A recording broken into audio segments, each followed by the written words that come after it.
Chapter 239. Lilith also had the beauty of the Windrunner family, but her beauty was more reserved. She was not as lively as Aurelia and Sylvanas. The wolves behind Lothar were stunned again. Lothar's eyes were also filled with surprise. Lady Aurelia, I'm a little confused. Aurelia took a deep breath. She seemed to be making up her mind about something. She took out a sealed letter from her waist pouch. This is a letter from His Majesty Anastrian to the Alliance's Commander-in-Chief. As Lothar opened the letter and quickly scanned through the human language, Aurelia was also explaining the nature of this support to the others. Because Sir Lothar is the last descendant of the Arthi bloodline. Our ancestors have sworn to always help your Emperor Thoradin and all his relatives. Even His Majesty Anastrian could not deny that obligation. He has sent this combat team to thank you for your help. Lothar repeatedly read the letter to make sure that he did not read it wrong. The letter only wrote about a small fleet consisting of 4 light destroyers and 8 ultralight scout ships. There was no mention of the Ranger unit or the Ranger generals. Then what's the matter with you and your Ranger unit? Lothar asked. My sisters and I came here of our own free will, she announced proudly, puffing out her chest. At the same time, she subconsciously flicked her golden hair that could sell shampoo advertisements. She was like a warrior who had sharpened her sword and repaired her armor, ready to charge into the battlefield. I have a completely different view from my people. I sense the evil behind the battle. This will be infinitely more serious than my king imagines. If the horde is as cruel as you say, then the dwarves, high elves, humans, all intelligent life on this planet will face the danger of destruction. When the kingdoms of the humans and dwarves are destroyed, our forest will not be able to hold on for long. She fearlessly looked at Lothar and the other kings behind him. Only then did everyone realize that this beautiful woman's confidence and boldness came from her glorious battle experience. In fact, before Thoradin the Great was born, this woman was already very famous in the war against the trolls. That's right. The High Elves were superhumans with eternal life.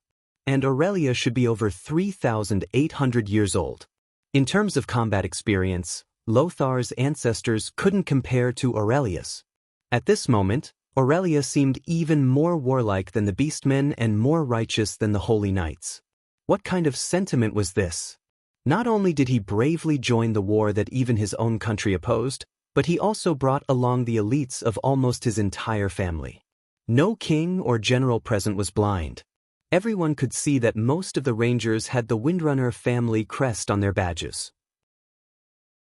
Even the elite troops of Duke Mograine of Rotterdam, who was commonly known as the High Lord and had a large fief, were nothing more than that. Aurelia had definitely dug out all the secrets of the Windrunner family. Lothar was almost moved to tears. Antonidas, who was behind Lothar, obviously had a different opinion. He noticed that Sylvanas was covering his mouth and snickering behind Aurelia. The old great mage spoke. Yes. Why doesn't anyone praise Madame Aurelia's beauty? I remember when a deputy commander of the Alliance met the Princess of Rotterdam, he not only praised Princess Kalia's beauty, but also presented her with a beautiful magic rose. Now Aurelia and Madame Sylvanas are so beautiful. I don't think His Excellency Duke Marcus would be so biased, would he? What the hell are you doing? At this moment, Lang, Andoin, and Duque glared at the old man. Everyone could tell that Aurelia had probably brought her family's private troops over for the sake of Duque. What are you messing around for? Sylvanas's gossipy soul was burning fiercely, and he just so happened to add, Oh? Is that so? Is the Princess of Rotterdam really beautiful? What kind of magic rose is it? I'm not as ingenious as Sir Marcus, but it's something like this. Antonidas flipped his wrist, and suddenly, an ice fire rose with ice on the outside and fire elements flowing on the inside appeared in his hand. Of course, those who had seen it would know that it was quite different from the one made by Duque. This was also deliberately done by the old man. The old man even ran over and offered the flower to Sylvanas. This is a compliment to your beauty. Thank you. It was really a compliment. Antonidas and Queen Sylvanas had also forced Duque and Aurelia into a corner. Duque was now very sure that Queen Sylvanas definitely knew something and was making a fuss. And Antonidas, this old man, is a bit sinister. Not only Duque, but everyone could tell that Antonidas obviously did not want the Princess of Rotterdam to marry Duque. Even if it was only a possibility, he had to eliminate it. That's right. If Duque, who had control of Karazhan, really went into the arms of Rotterdam, it would be a huge challenge to the Dalajan's status as the Holy Land of Magic. The books of Karazhan could definitely make the magic level of Rotterdam soar many levels in a decade. As for the High Elves? The High Elves were the ancestors of magic. Seeing through the old man's thoughts, Duque couldn't help but smile bitterly.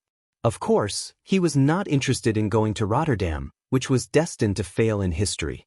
But Antonidas didn't know. Sigh, it's all my fault for accidentally pretending to be a fool. Don't pretend, or you'll be struck by lightning. Well, now I've been forced to do something beyond my abilities.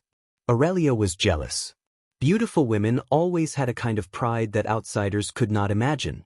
If the other party had nothing to do with him, then forget it.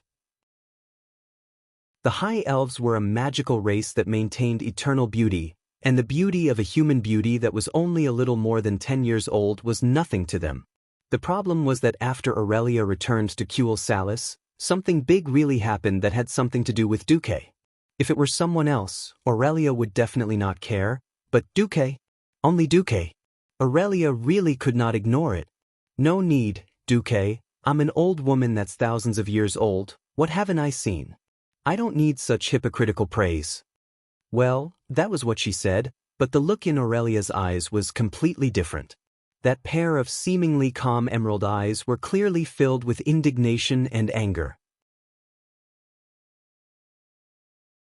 Chapter 240. The System Elf's voice came again. Detected Aurelia Windrunner's hostility toward you under her fake expression. Do you want to load the boss template? Calculating the threat value. The threat value is quite chaotic, but it is strongly recommended that the host surrender immediately. Surrender my ass. What's the point of thinking so much? The translation of that look was, Kid, I don't like the look of you. Hurry up and coax me, or else I'll make you suffer later. Duque didn't know what happened to Aurelia. He only knew that everything had a cause and effect. If it was just because of that friendly interaction, Aurelia wouldn't have pulled out the entire Windrunner family. On the other hand, although he hadn't known Aurelia for long, Duque knew that something must have happened to Aurelia. Otherwise, Aurelia wouldn't have minded him fawning over Princess Kalia.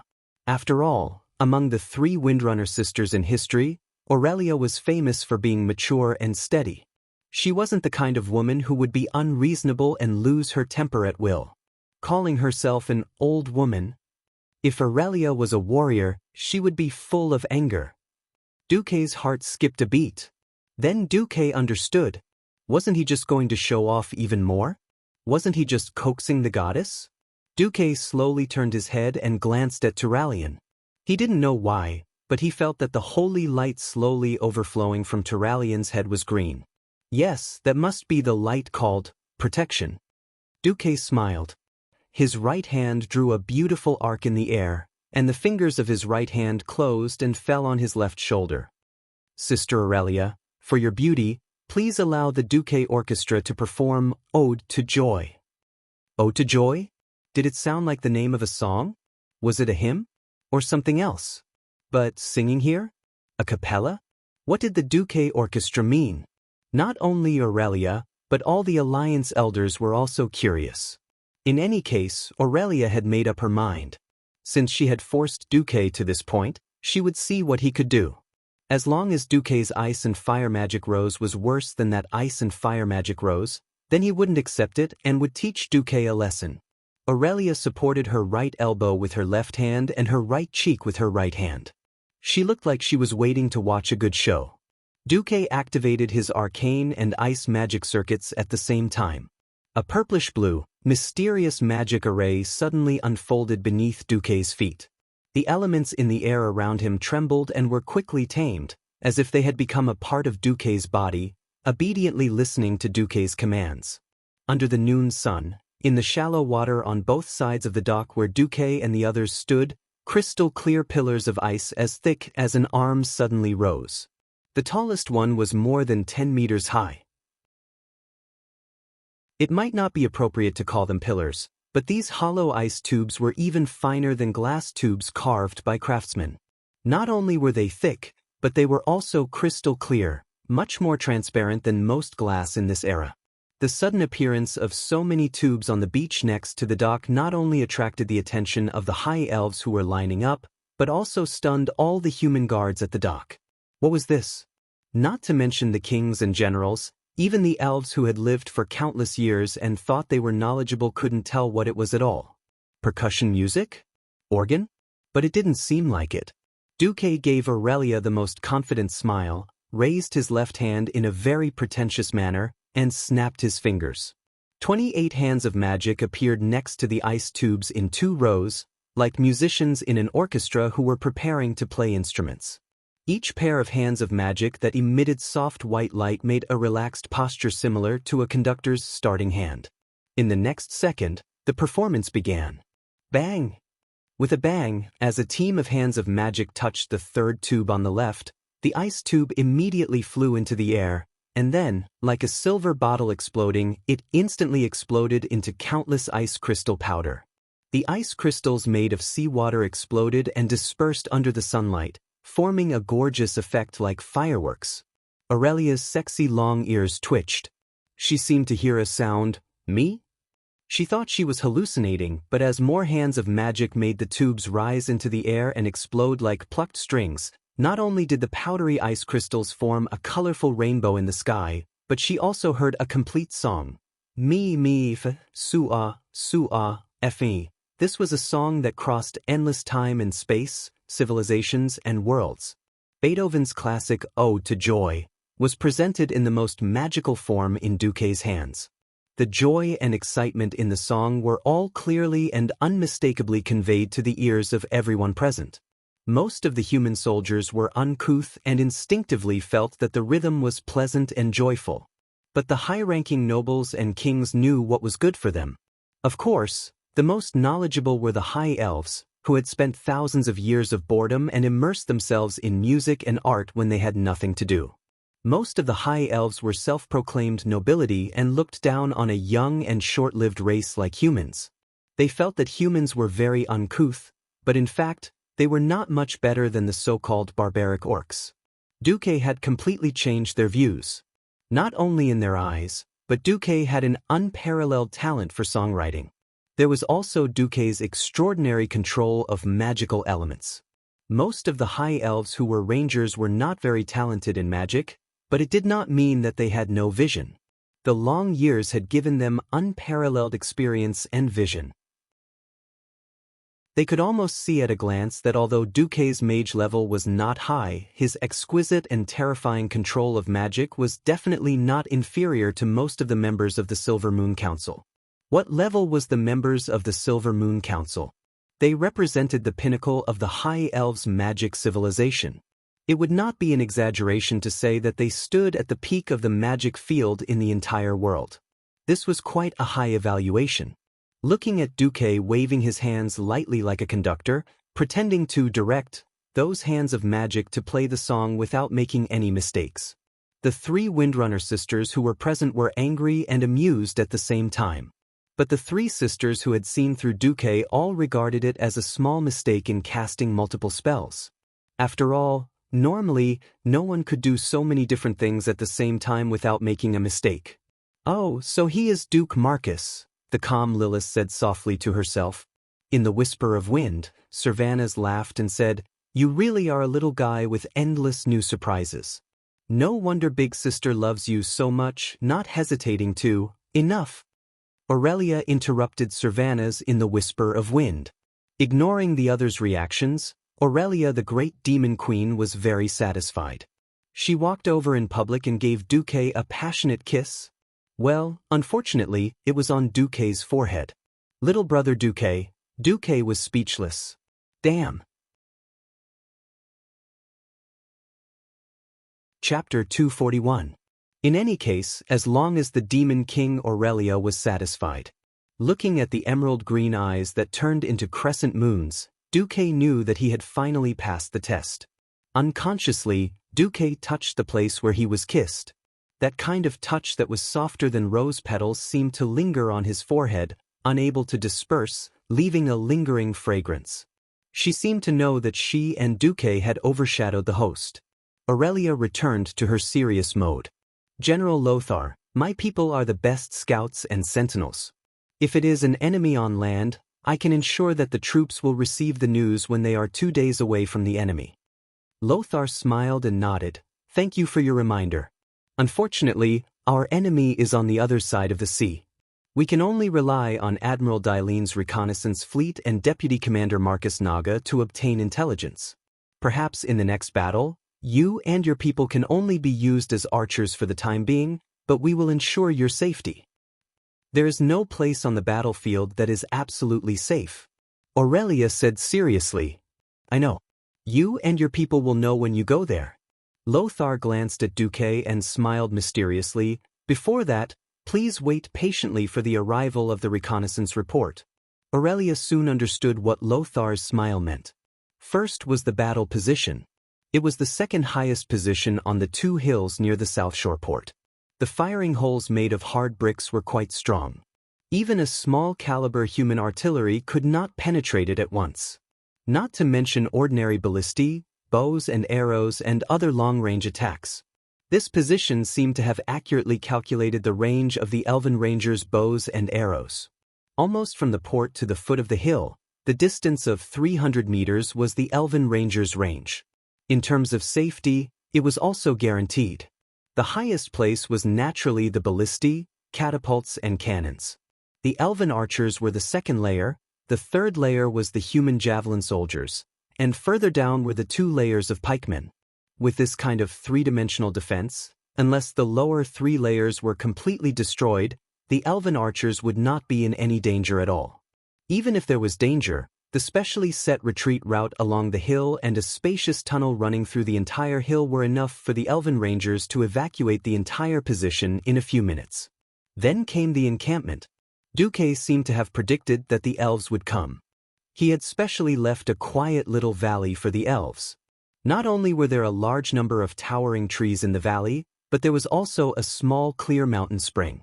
In addition, there were also many fruit trees. It was the harvest season, and the valley was full of fruits, which tempted the elves. This was a ranger's favorite. Aurelia was dumbfounded. Big sis, you said he's only a 15-year-old kid, but I don't see how he's young.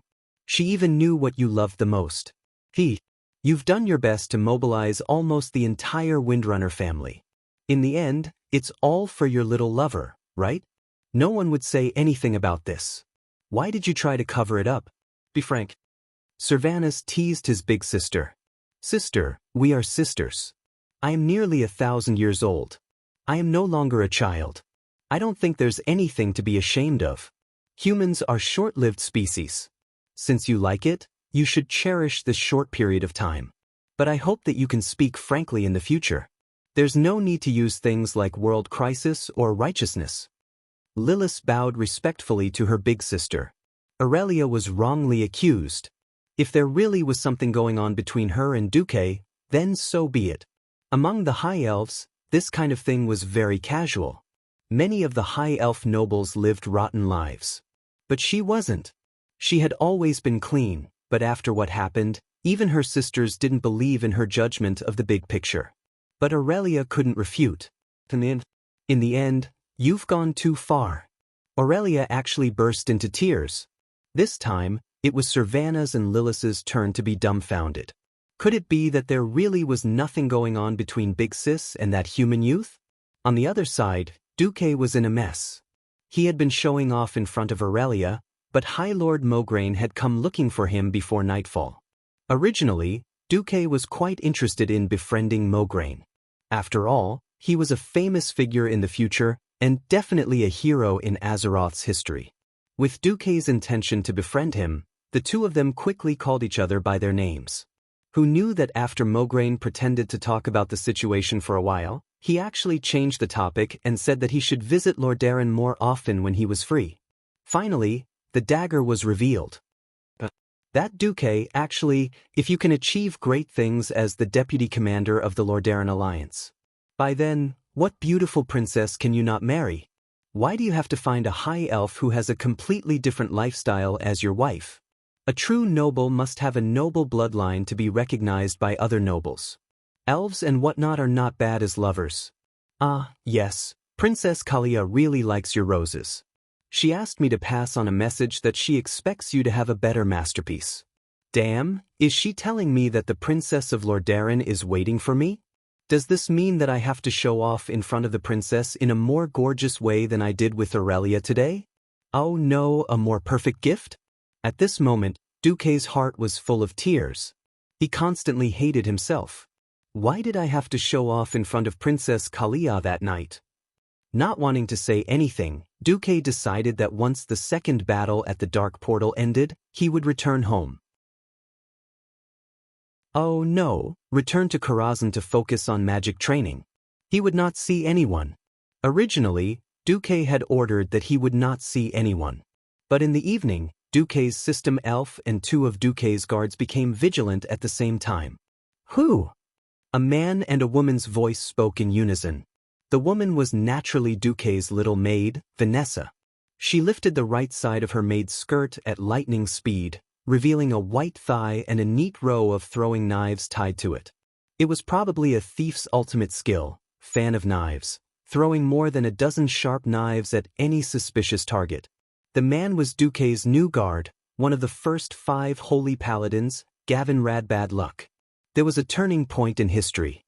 Originally, Gavin Rad, who was born in Stormwind City and was a holy knight under Lothar, would have become a member of the Silver Hand Knights, but Lang and Lothar arranged for him to be a guard for Duque.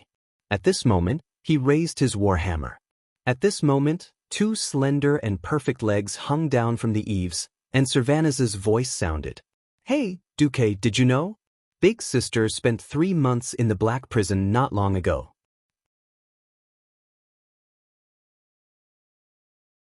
Chapter 242. Duque was dumbfounded after hearing that. Jail? Jail? Why would Aurelia go to jail? There was no record of Aurelia ever going to jail. What's going on? Duque's face was as gloomy as water. Vanessa, Gavin Rad, please leave for a moment. Your Excellency, Gavin Rad still wanted to persuade Duque. After all, in his eyes, the High Elves weren't very reliable. I insist. Duque was resolute. Vanessa had never seen Duque react so fiercely.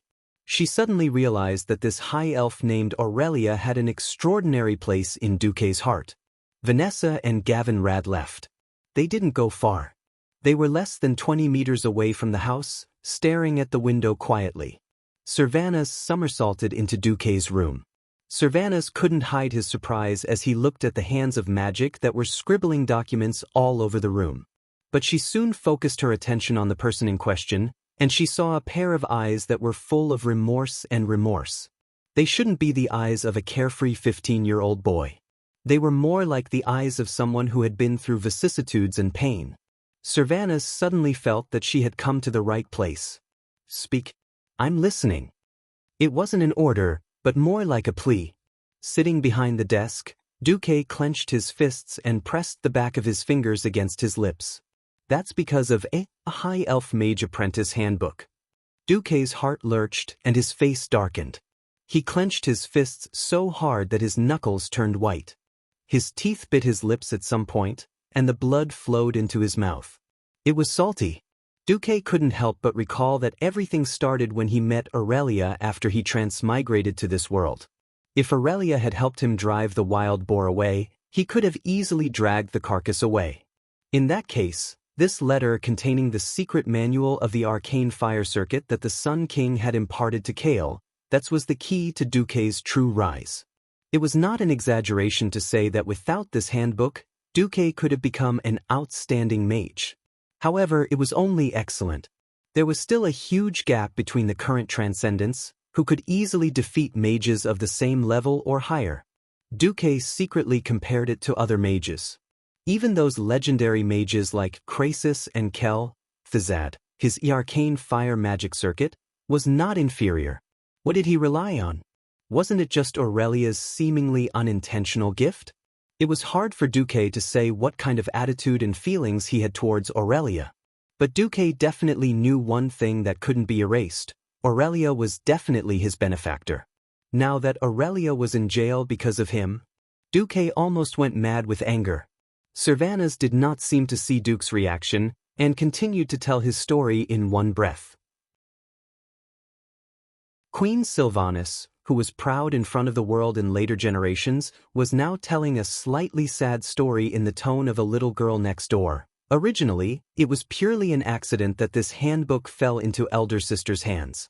But elder sister didn't know that third sister, Sasha, had signed an agreement that forbade this handbook from being circulated to anyone outside the Windrunner family. Violators would be severely punished. Sasha forgot to tell elder sister about this. She only told elder sister to return this handbook to Prince Kale. That's when she passed by the Dalajan. In fact, the prince wouldn't use this handbook. However, due to his adherence to the confidentiality of magic, the prince, who didn't receive the handbook, reported this matter to the kingdom. Later, this matter alarmed His Majesty, Sun King Anastrian. Originally, it wouldn't have been a problem even if an apprentice's handbook was lost. Even if there was a problem with the power of the Windrunner family, it could be easily settled. The problem was that this handbook contained the secret of the Sunstrider royal family's arcane magic circuit. If this secret hadn't been cracked and used, elder sister would still be fine. The problem was that there was a human youth who obtained this handbook and discovered this secret. He even used the arcane spell circuit training tutorial in this handbook to complete the basic construction of the arcane fire magic circuit in one step.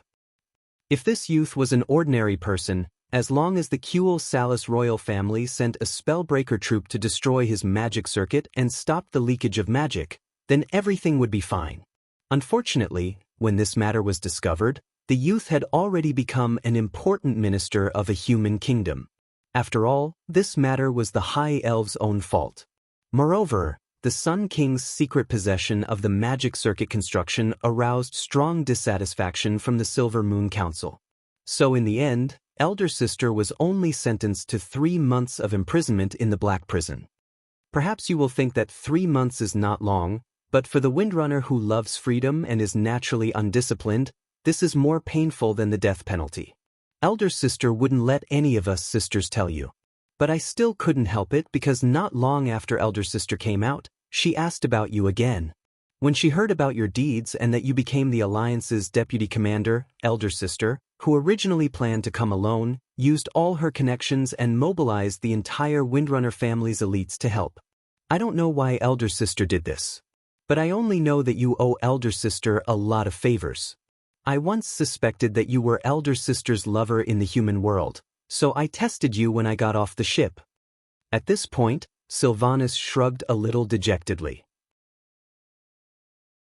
Well, I still don't know what the relationship between you two is, but if you harm elder sister again, this time it will be the other 3 sisters who won't let you go.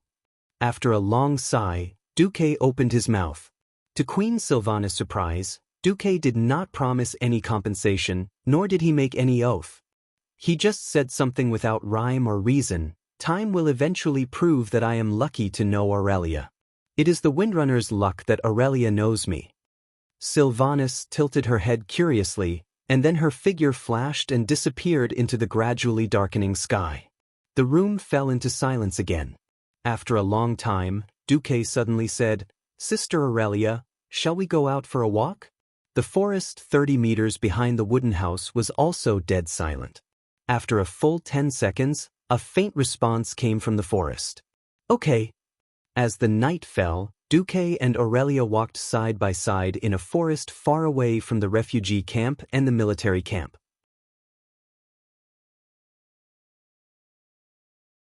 Chapter 243. The woods were quiet. Apart from the chirping of insects and birds, there wasn't even the roar of large beasts. There might have been beasts before this year, but since the arrival of a large number of refugees and the repeated sweeps of locust-like hunters, there were only small beasts left in the forest of the Hillsbrad Hills. The two walked side by side for a long time without saying a word. The atmosphere was quiet and a little awkward. Especially Aurelia, she began to panic a little. After a year, Duke had undergone an earth-shattering transformation. She heard that the curse made him a little older, but she didn't expect that he had changed from a 15-year-old boy to a handsome young man. In the past, she could look down on Duke with her tall figure, satisfying her impression of a big sister. Now, because of Duke's growth, even when she walked with Duke, she felt like lovers? Originally, she was just curious about Duke, because a 15-year-old human male was no different from a baby in Aurelia's eyes. So, Aurelia could tease Duke and make fun of Duke. But in just a year, Duke's change was so great that Aurelia was tongue-tied. Regardless of whether it was in terms of physical growth, strength, or status, it was all in terms of growth. This Duke was completely unfamiliar to her. But Duke seemed to know her very well and had prepared everything for her, which made her feel extremely warm. Not only was Aurelia confused, but Duke was also confused. After thinking for a long time, Aurelia spoke first. Actually, you don't have to care about me being in prison. I should say that I'm just in solitary confinement. I'm also treated well in prison. When you grow up, you will understand that everyone has to be responsible for what they do. Although I was punished for my mistakes, it has nothing to do with you. Don't feel like you owe me anything. Duque smiled faintly. I don't think the kings of the 7 human kingdoms are stupid enough to let a child be the deputy commander of the alliance. Aurelia was choked by Duque. Aurelia suddenly became angry. She had been imprisoned for 3 months for this brat, and this brat was actually showing off. Aurelia reached out and wanted to knock Duque's head. Duque's bright eyes made Aurelia's movements stop. Aurelia, from the moment Cervanus told me about this, I've been wondering if I should do something to make it up to you. But I realized that if I did that, it would only make you feel worse, and it would also make you look down on me. Aurelia blinked her big green eyes as if saying, How did you know? Not only do you have a sense of responsibility, but you are also a person with a sense of justice and fairness. You will feel that it is your responsibility. Even if I have a vested interest, I should not be responsible for your mistakes. Right? Aurelia took a deep breath. That's right. Duque screamed in his heart, That's why you will become the heroine of later generations, the heroine whose statue is placed in Storm City's King's Valley, admired by all the citizens of Storm City and everyone who comes to King's Valley. A kind of excitement surged in Duque's heart. The reason why you mobilized the Windrunner family to send out troops is not because I am the deputy commander, but because on one hand, you discovered that the situation on the continent is deteriorating rapidly. On the other hand, you think that with my help, you have more confidence in letting your people play a better role in this war. Because you have also carefully studied everything I have done in the past year, right? Duque's words went straight to the bottom of Aurelia's heart. She didn't know when it started, but Aurelia's eyes were a little red. That was the feeling of relief that came from finally being recognized for everything she had done. In the end, she nodded heavily. At this time, Duque suddenly reached out to grab Aurelia's arms. Aurelia was stunned for a moment, but in the end, she didn't resist. Duque stared into the clear eyes of this beautiful elven ranger. Straighten your chest, Sister Aurelia. Because of the letter you sent, Storm City had a once-in-a-century magic genius. This genius relied on this circuit to support Karazhan in the battle to kill his way to Sargeras. Because of your letter, Storm City had a great mage who was good at using flames. He burned hundreds of thousands of orcs. And because of your letter, this genius young mage created a giant ice block and saved 50,000 elite Stormwind warriors who had no hope of escaping. In the end, because of your letter, a new legend was created, and this legend continues to write the legend of him and Aurelia Windrunner as the deputy commander of the Alliance. With your momentary sacrifice, you cultivated a child of destiny who changed the history of the entire continent, and even the fate of all intelligent creatures on the planet. Sister, will you feel better if I say this? Duque's words were like enlightenment, and it suddenly made Aurelia wake up. Aurelia's eyes were filled with that almost untamed wildness again. Oh, why didn't I realize before that you are so good at talking, kid? In that case, my 3 months in the little black room were not in vain. It seems that I should consider giving you a trophy or something. Duque smiled. That's good. Stop being so smug. I spent 3 months in a little black room with no fun places to go and no books. That's not a small price to pay. Kid, are you ready to be my servant? I've been very busy recently. I probably have to work for someone, and it might be 100 years later, Duque said seriously. Bastard. No one can renege on a debt to me, Aurelia Windrunner. No one. Aurelia pretended to roar and choked Duque's neck. As a man, he will definitely not owe anything. Oh, that's it? Aurelia suddenly remembered something. We sisters look quite similar, and you humans all look the same to us high elves. How did you tell us apart? Luckily, you did, or else I really wouldn't be able to defend myself. Duque remained silent, because everything he said could be used as evidence in court. Yes, if he confessed, he would be severely punished. If he resisted, he would be lenient, and he would go home for the new year. Unfortunately, Duque only controlled his mouth, but forgot to control his eyes. He unconsciously glanced at Aurelia's cleavage. With just one glance, Duque was in trouble. Aurelia suddenly realized that this little bastard could tell them apart based on the weight of the Meat Mountain Demon King. You bastard, slap. A crisp slap came from the forest, startling countless birds.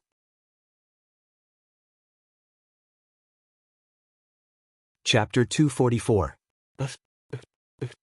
The mighty Sea King, Sky Wizard, and Alliance Deputy Commander Duke Marcus was in a small wooden hut, nursing his wounds. Sir, you have no self-respect. There is no need for you to accommodate that wild woman from Kuel Salis. As a powerful wizard who deserves the most perfect protection, as an important minister of Stormwind, as one of the most important figures in the Alliance, you should consider finding a suitable noble lady to marry, instead of running to those wild women who jump around in the forest all day and getting beaten up. Gavinrad was using holy light to treat Duque's wounds. Duque grimaced, but did not refute Gavinrad's words. This did not mean that Duque approved of it. It was just that it was useless to say anything. Gavinrad Misfortune, as the most capable of fighting among the new generation of Stormwind City nobles, was forced by Lothar to attend Archbishop Fael's ceremony and became one of the 7 Holy Knights. Unfortunately, among the 7 Holy Knights, Gavinrad's strength was only above the weakest Windsor, and even below Bolvar, whom Duque had forced in. As one of the 5 Holy Knights in history, Gavinrad also had the least presence. In the later Battle of Endoril, Gavinrad died at the hands of Arthas, who had turned into a Death Knight. It was not that Gavinrad was weak. In terms of strength, if the strongest Uther was defined as the maximum value of 100, then Gavinrad would be around 82.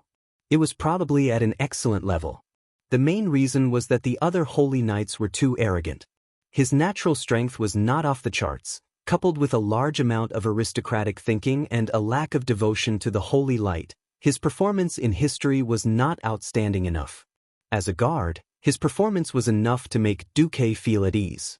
Even though he knew that Gavinrad was doing it for Duque's own good, sometimes some words were very harsh, such as, Sir Marcus, if you need to vent, I would suggest that you. Gavinrad glanced at Vanessa, and then said in a deadpan manner, find a maid, such as Vanessa, that would be good. After all, she is one of us, and Vanessa's embarrassment turned into anger. She used shadow steps to flash behind Gavinrad and used backstab. However, paladins were like cockroaches that couldn't be killed. Moreover, Vanessa's training was far from perfect. To everyone's surprise, Gavinrad turned around and punched Vanessa and her dagger away with a fist that was glowing with holy light. Oh, it's fine if Vanessa doesn't want to. However, my first teacher back then was my maid. Even today, when I wasn't married, she was still my lover. My lord, you should understand that marriage between nobles is very prudent. On the other side, little Vanessa roared, asshole, I won't let you off. Hey, Vanessa is my maid. Of course, sir. I'll try my best not to hurt her. As he spoke, Gavinrad sent Vanessa flying with another punch. All right. I know which family I'm going to marry. Don't talk about this anymore. Understood, my lord. Apart from thinking like a noble, Gavin Rad was also an excellent paladin. However, that was all. Duque would send Windsor to help him control the Marcus family's private army, but he would not let Gavin Rad go. In the following days, the relationship between Duque and Aurelia. How should it be said? It should be normalized. Things would go as they should. They would not be overly intimate, nor would there be any so-called estrangement. The two got along naturally. The only problem was that Aurelia still often treated Duque as a child. Lothar also teased Duque from time to time, saying that he had occupied the two most beautiful elven rangers, but could not eat either of them. Time entered November 11th. Lothar found that there was nothing that could make him laugh. The Griffin sentries stationed near the wetlands, near the mountains around Iron Stove Castle, had returned, almost as corpses. In order to ambush them, the Horde had sent out a large number of search teams. Proudmoore's ship had also returned. And Duque's Naga scouts. They all brought the same bad news. The Horde had seized more than 90% of the land of the dwarf kingdom of Cosmoden, and began to use the dwarven mines to build their own ships. Unlike the wooden transport ships before, the ships were large and rough iron ships.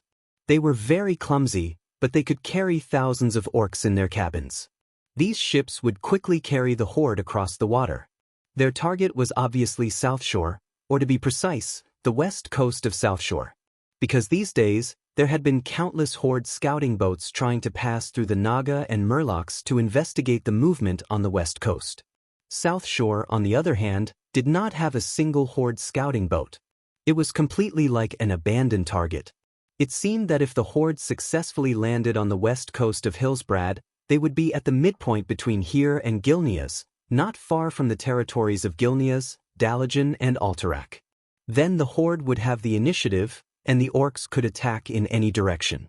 If the Alliance could move quickly, they could wait for the Horde to arrive and fight them head-on. Gather the army. Lothar roared, abandon everything we don't need. If we are alive, we can send people back later. Now, we just need to maintain speed. Let's go. Let's go. When his other adjutants were about to go out of the headquarters to gather their own troops, Lothar turned around and looked at Duque. The king stood next to him. Sorry, your South Shore defense line seems to be useless. The Horde has changed a great chief, and it feels much smarter. Lothar comforted the young Duque. Not only Lothar, but many others also gave Duque a comforting look. Everyone knew that Duque had spent an unimaginable amount of effort to build the South Shore defense line. As the representative of the elves, Aurelia also attended the meeting. She almost wanted to go up and comfort Duque. At this moment, Duque suddenly spoke. General Lothar, do you want the few elites of the Alliance to fight against the Horde in the open wilderness? Lothar looked a little unhappy. What else can we do? We can't control where the Horde will land. We can't set up a long defense line along the entire Hillsbrad coastline at this time. If the Horde lands on the west coast, they will directly bypass your defense line in the direction of the sea in South Shore, and all the Alliance troops will be surrounded and annihilated in South Shore. Lothar was half explaining and half commanding to Duke as a senior tactician. At this time, he and Aurelia both saw the corner of Duque's mouth raised. Then let the Horde come to South Shore themselves to die. Duque snapped his fingers, and Windsor immediately understood. He walked out of the command post and waved 2 red flags high. Then the next moment, countless forts suddenly appeared on the hills in the distance where there was only green. Lothar and the others were stunned.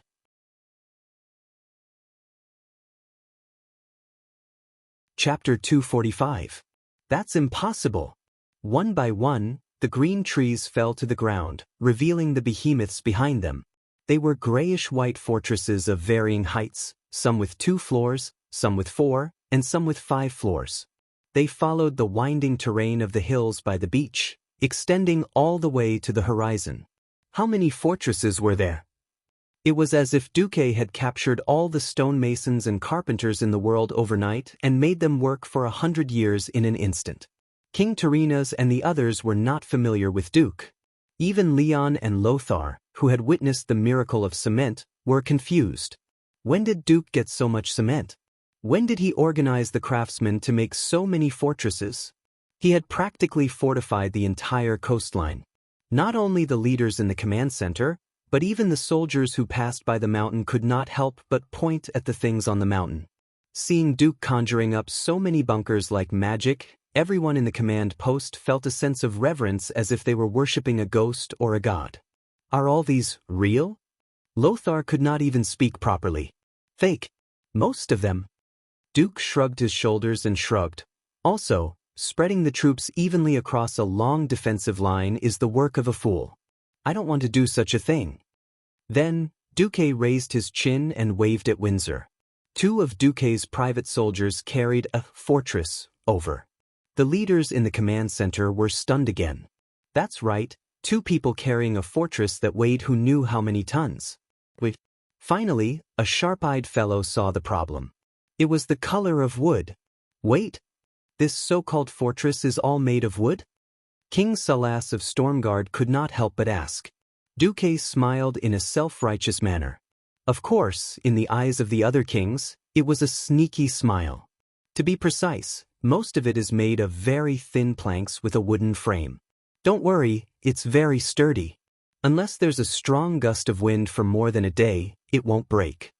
A group of big shots walked out of the command center and looked at the bunker again and again.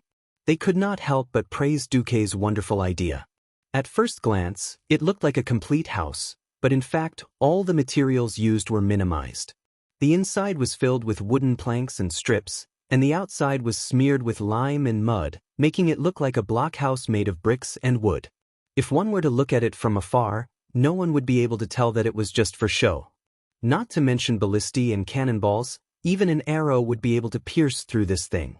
The problem was, if so many of them were placed on the hill, it would be very tall. It was a steel line of defense. Duque clapped his hands. All right, I've arranged for the javelin throwers to be stationed at the key points.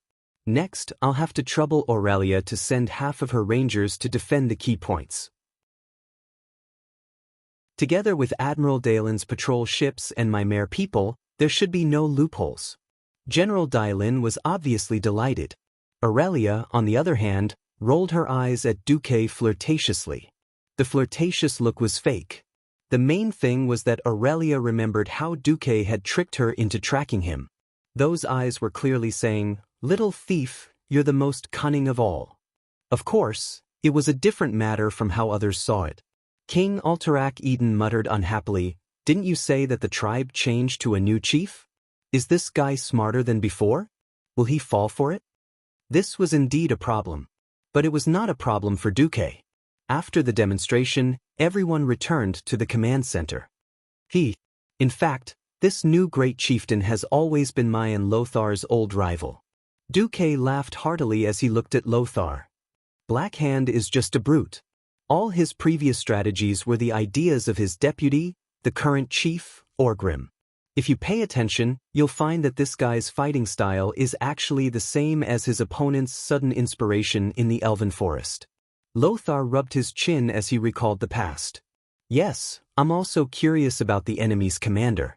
He can fight head-on and has strategies and tactics. I thought he was an enemy with a strong sense of the big picture. I had my doubts for a long time after killing Black Hand. Such a smart guy shouldn't have challenged me to a duel. Hey, you haven't answered my question yet. King Eden was very unhappy. Why do you think he'll definitely send the tribe to their deaths at South Shore, where we have the best defense? Based on the fact that I understand my enemy. Based on the fact that they will think, since we are going to attack by force anyway, we might as well attack the place with the best landing conditions. Duke purposely paused for a moment. There must be people who are not convinced by my words, right? Humph. King Eden snorted coldly. Duke raised his right hand and pointed his thumb at the huge block of ice that was placed next to the window of the command center. During the previous alliance meeting, some people questioned whether that ugly head belonged to the tribe's chief. Now we can try it. If the tribe really refuses to come, we'll hang the head at the gate of South Shore and raise the war flag we stole. We'll know whether these two things are real or fake once we try them. When Duque said this, Lothar's eyes lit up astonishingly. Lang even clapped his hands in amazement. Good. If the old king of a country was killed on the battlefield and even his head was cut off, what was the easiest way for the new king to establish his authority? Wasn't it just to kill the old king's enemy and clear his name? It could also boost the morale of the people. The same logic applied to the tribes that were more courageous and valued individual strength more. Antonidas stroked his long white beard. Are we going to hang the chief's head from the start? No. Duque shook his right index finger. That's too wasteful. I'm very confident that Orgrim will attack South Shore. This move is just a safety measure, or it can only be used when forcing the tribe to bleed. Force the tribe to bleed? How ruthless! The kings could already imagine how the tribe would feel when they found out that South Shore was a super tough nut to crack and was about to retreat but had to continue sending troops to deal with this death trap. That wasn't all. Duque drew a line on the map. As long as the tribe can't cross the sea through the shortest route, they'll have to make a big detour no matter if they go west or east. By then, Dalen, your fleet can? If the tribe went around South Shore through the wetlands, it would be hundreds or even thousands of nautical miles no matter which way they went. If Dalen's fleet couldn't even handle the transport ships that wouldn't resist, they might as well sink themselves.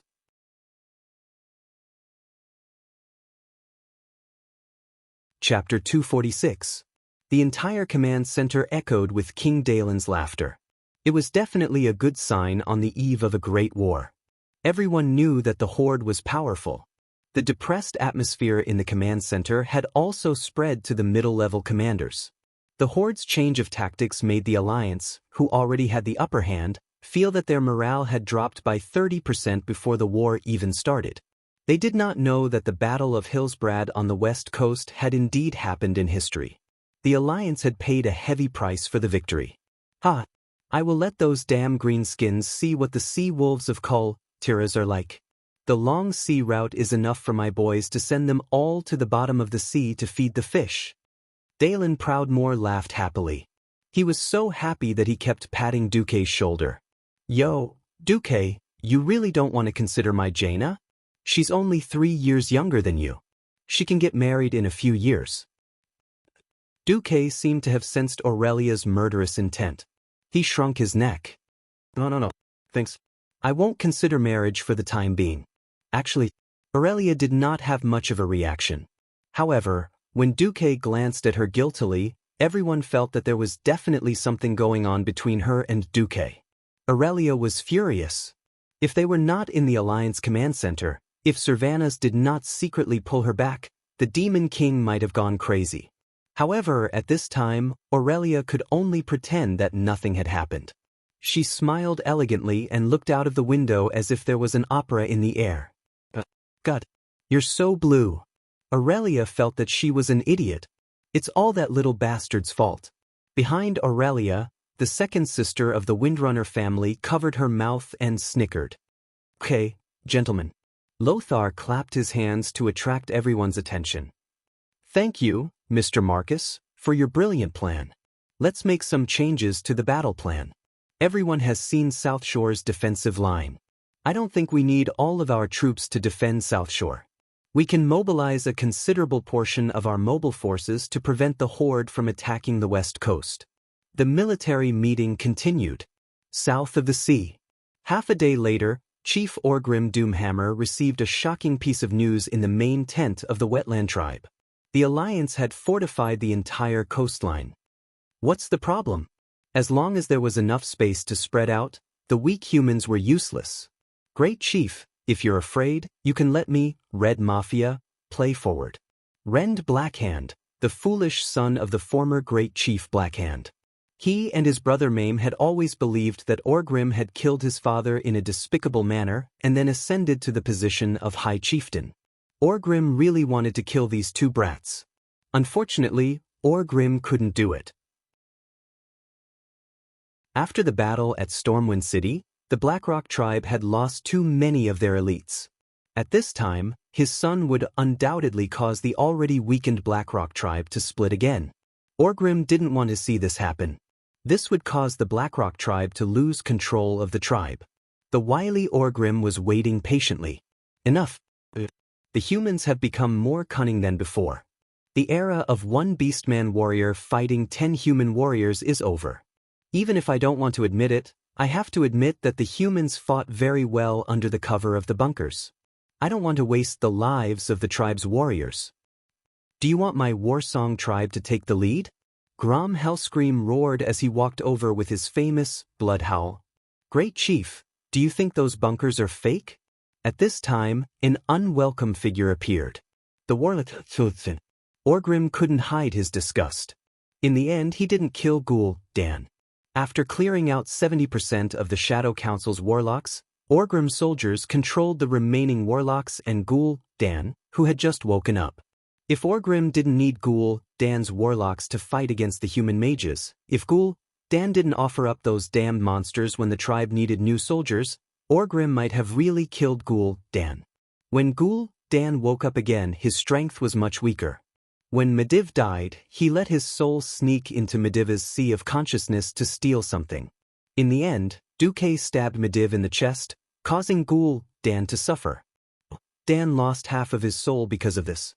After waking up, in order to survive, Ghoul Dan submitted to Orgrim. No matter how much Orgrim hated Ghoul Dan for murdering his good friend Durotan, he had to admit that Ghoul Dan was the only one who could help him in terms of strategy among these tribal leaders whose brains were all muscles. I think it's fake, but I'm not sure. The humans have a way to build a sturdy fortress in a short period of time. I personally went to see it. 3 days ago, there was nothing there. 3 days later, there was a fortress that couldn't be destroyed even with a catapult. It was obvious that Duke Cement had caused Orgrim to misjudge the situation. The power of a transmigrator was evident. Ghoul Dan laughed evilly. Won't we know if we test it out? I can have one of my warlocks follow your scouting ship. But after returning to South Shore, Duque was tricked. On a journey to the furthest point of the west coast, Aurelia seemed to have done something to Duque's horse. Duque's horse seemed to have entered heat, jumping around Aurelia's horse. Duque's bones were about to fall apart. On the way up the hill, Aurelia tricked Duque again. Oh, so it's like that. This is the place where my rangers will be stationed. It didn't sound like a problem, but anyone would have a mental breakdown if they were constantly being whispered into their ears. It was like a ghost. Even though this wasn't surprising at all. After Aurelia's arrival, Duque understood how quickly and quietly Aurelia could appear and disappear. Aurelia would often suddenly speak into Duque's ears when he wasn't aware. It seemed intimate, but it was just to scare him. And it seemed like the Demon King was enjoying it. At first, Gavin Rad tried to stop this. Firstly, Duque didn't let him chase Aurelia away. Secondly, speed wasn't a paladin's fort. Thirdly, he was powerless to stop it. In the end, Gavin Rad obediently became a third wheel.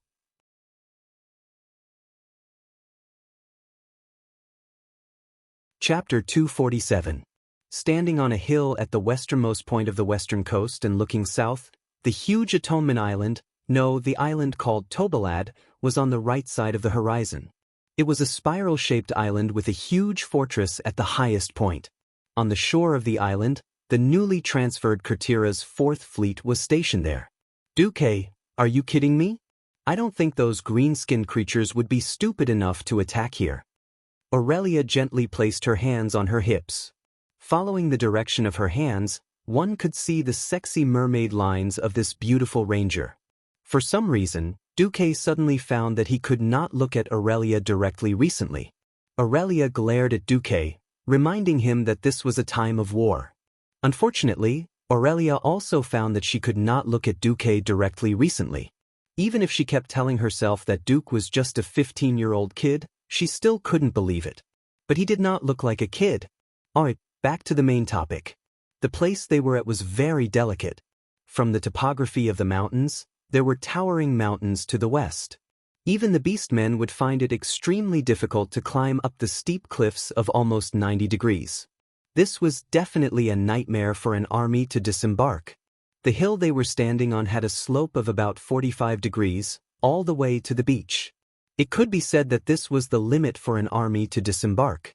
Aurelia did not think that the horde would probe here, mainly because they were too close to Kurtira's 4th Fleet. Even if the fourth fleet was weaker and only had half the number of the first three fleets, it was still not something that the Horde's transport ships or reconnaissance ships could contend against. No. Aurelia, have you noticed that the geographical position here is very delicate? It happens to be within range of the island's cannons. The female elf stroked her gorgeous blonde hair. She noticed that the island was a little far away. If they passed through the side of the island, because of the protruding mountains on the west side, there would be a blind spot that long-range weapons could not reach.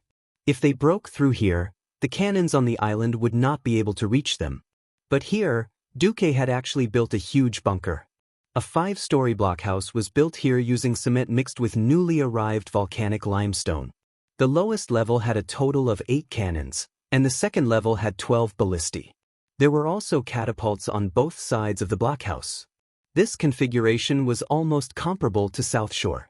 I want you to destroy all the scouts of the tribe in the shortest time possible. I can only leave this task to you, Aurelia, Duque said with bright eyes. The female elf was obviously snubbed. She put her hands on her waist and felt as if there was an invisible tail on her butt. You seem to know quite well who is the strongest woman in the Windrunner family. Duque face-bombed, sweating profusely. On the way, Duque arranged for Sylvanas to guard a blockhouse midway between South Shore and this place. In Aurelia's opinion, that was the most likely place to be tested. Because of this, Aurelia threw a tantrum for a long time. Now that the great demon king was satisfied, she let him go. Aurelia, who was ready for battle, felt that Duque was a hindrance. She said that he, as the deputy commander, did not need to worry about the specific layout of the battlefield and sent Duque away. Duque had thought that this was the end, but on the way back to South Shore he saw 2 long legs dangling in the air. The green boots hanging in the air were really eye-catching. Coupled with the long legs that were definitely more than 10 meters long, it was hard not to see them. Elves were slender to begin with, and Queen Sylvanas' long legs were even more exaggerated. Not to mention the extra fat, it was a perfect beauty that would have been too plump if there was more, but too skinny if there was less. Duque, Gavin Rad, Windsor, and Duque's guards stopped their horses. Sylvanas, what's the matter? Queen Sylvanas' legs swayed as if she was kicking the water, and there was an intoxicating laziness in her expression. Nothing, I just feel that. Are you looking down on me? It seems like you gave me the most likely place to find orc scouting ships, but in fact, you think that my sister's place is the key, right? This intuition, the Windrunner sisters are all monsters. Duque sighed. Yes, I have to admit, in my mind, the probability of that is 5 times higher. Why did you arrange it this way? Queen Sylvanas asked casually. Because you don't look motivated? Duque decided to play dumb. Everyone knows that you are a famous salary thief in Cuel Salis. You get the benefits of a ranger general, but you don't do any proper work. Of course, this was just a facade. The main reason was the suppression of the Silver Moon Council, or rather, the suppression of the High Elves mages on the entire ranger faction.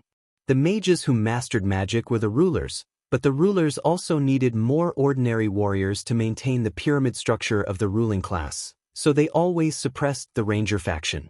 Moreover, the High Elves were originally exiled by the Druid faction, the dominant Night Elves, because they had different opinions on the use of magic. Therefore, the mages had been suppressing the more natural ranger faction for thousands of years. Unable to accept the excellence of the 3 Windrunner sisters, the Silver Moon Council only promoted Sylvanas to the rank of Ranger General because of her undeniable military achievements. But this was the limit. The Silver Moon Council had been making things difficult for Sylvanas and suppressing him in almost every way. If the Hindustani family lost a cat, they would ask her to look for it, but if there was a big incident like an arcane puppet going berserk, she would not be involved. This was for the sake of political balance and also a compromise. Sylvanas had the title of Town Security of Cuel Salis, the General of the City Guards, and could not do anything at all. Don't look down on the women of the Windrunner family. Any one of us 4 sisters has killed 3-digit trolls, Sylvanas complained. Strangely, Duque found that Queen Sylvanas had entered a serious mode. Most of the women of the Windrunner family had a lively and curious side to them. If they ignored their innate desire for battle because of this side of their personality, someone would definitely pay a terrible price. Duque quickly drew a cross on his chest with an invisible hand of the soul and secretly said, Namo Amitba and Amitba Buddha, then put on a face that showed that he valued Queen Sylvanas very much. Oh, I believe so too. Since you have spoken, then fine, I will prepare a special seat for you in South Shore in 3 days. There will be prey that you will be satisfied with, Duque promised. Hee, that's more like it. Sylvanas' figure suddenly disappeared from the big tree trunk.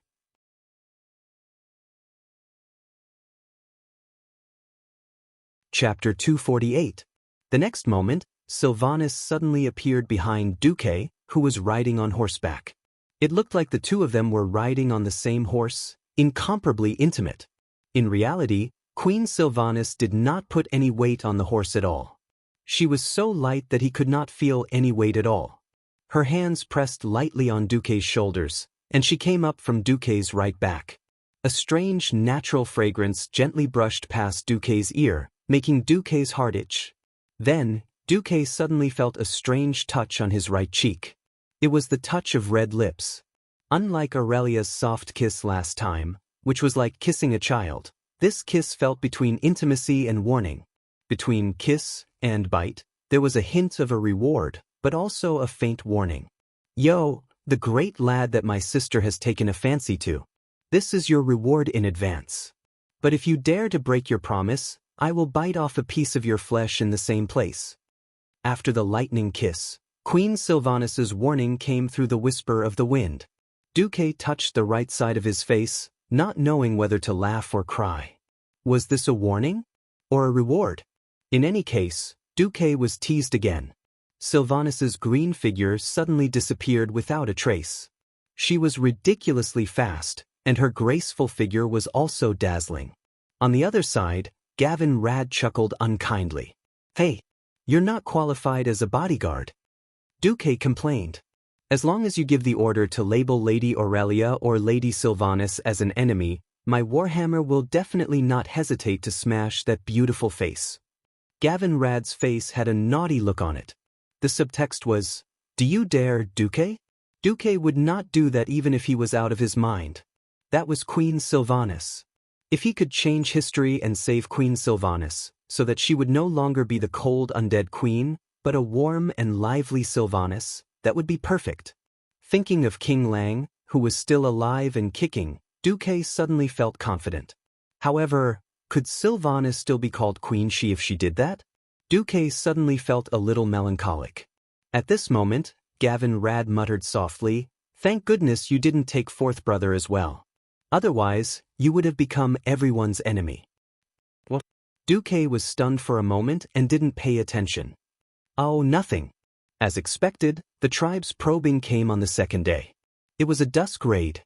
Almost 30 transport ships rushed out of the sea almost as night fell. Currently, the horde was indeed lacking in warships. The clever orcs had found another way to solve the problem of not having control over the sea. That was speed. It was unreasonably fast. It was insanely fast. This wasn't the latest metal lump, but an earlier batch made of pure wood. It was lighter and faster. The hull was ridiculously low. There was no mast, no tower, and no deck could be seen from the outside. The part above the sea was almost completely covered by defensive shells. The orc laborers covered the top of the ship with large shells for defense. What did the orc transport ships use as power? The answer was oiling.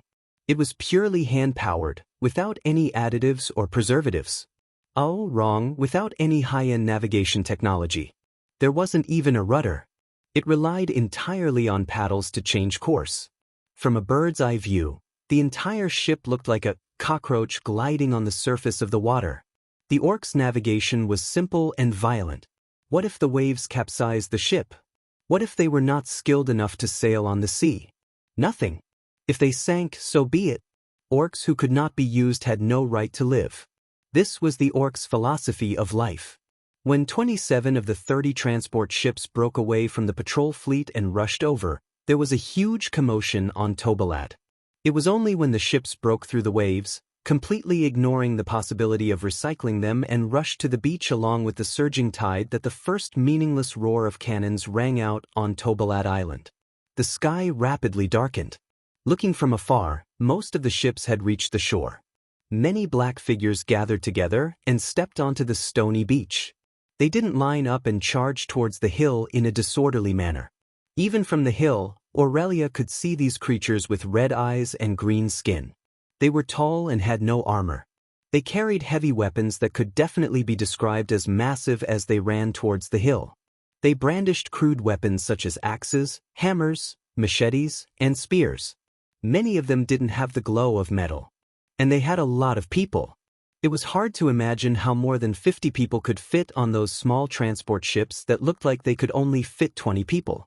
22 ships, more than 1,000 suicide squad members. Night attack. This was not a small amount of pressure for the regular human army. The High Elf Rangers were an exception. They didn't even need to observe the direction of the wind. The Windrunner sisters were the children of the wind.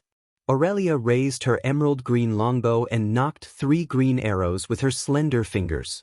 She didn't stop to recite a series of numbers. Wind southwest. Force 2. Elevation 3. Beside Illyria, Lilith's Windrunner, who had been silent all this while, shouted uncharacteristically. Wind southwest. Force 2. Elevation 3. Behind the Windrunner sisters, 500 elite rangers raised their longbows in silence. If it was a human archer unit, they might need a marksman to lead the shots. Everyone would shoot in the same direction. At least the landing point wouldn't be too ridiculous. The human archers played with blanket shooting. They relied on numbers and the density of arrows to kill in an area. What about the High Elf Rangers? Sorry, they were all F*King snipers. Aurelia's strong figure stood in the wind. The breeze blew her golden hair and her green cloak. She looked like a valiant female archer. 3 consecutive shots. Aurelia shouted.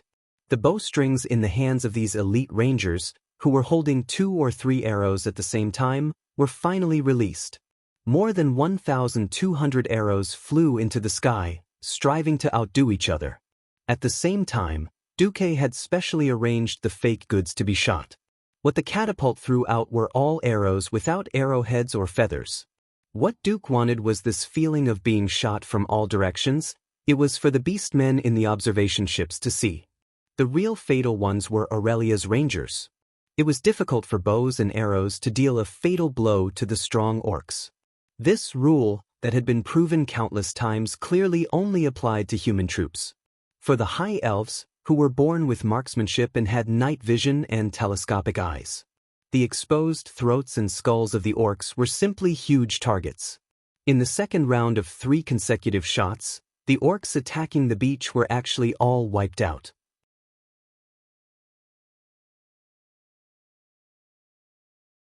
Chapter 249. Each of the orcs had 2 or 3 elven arrows stuck in their vitals. The most miserable orc had 4 arrows in his throat and 3 arrows in each of his eye sockets. There was almost no place for him to stick them in.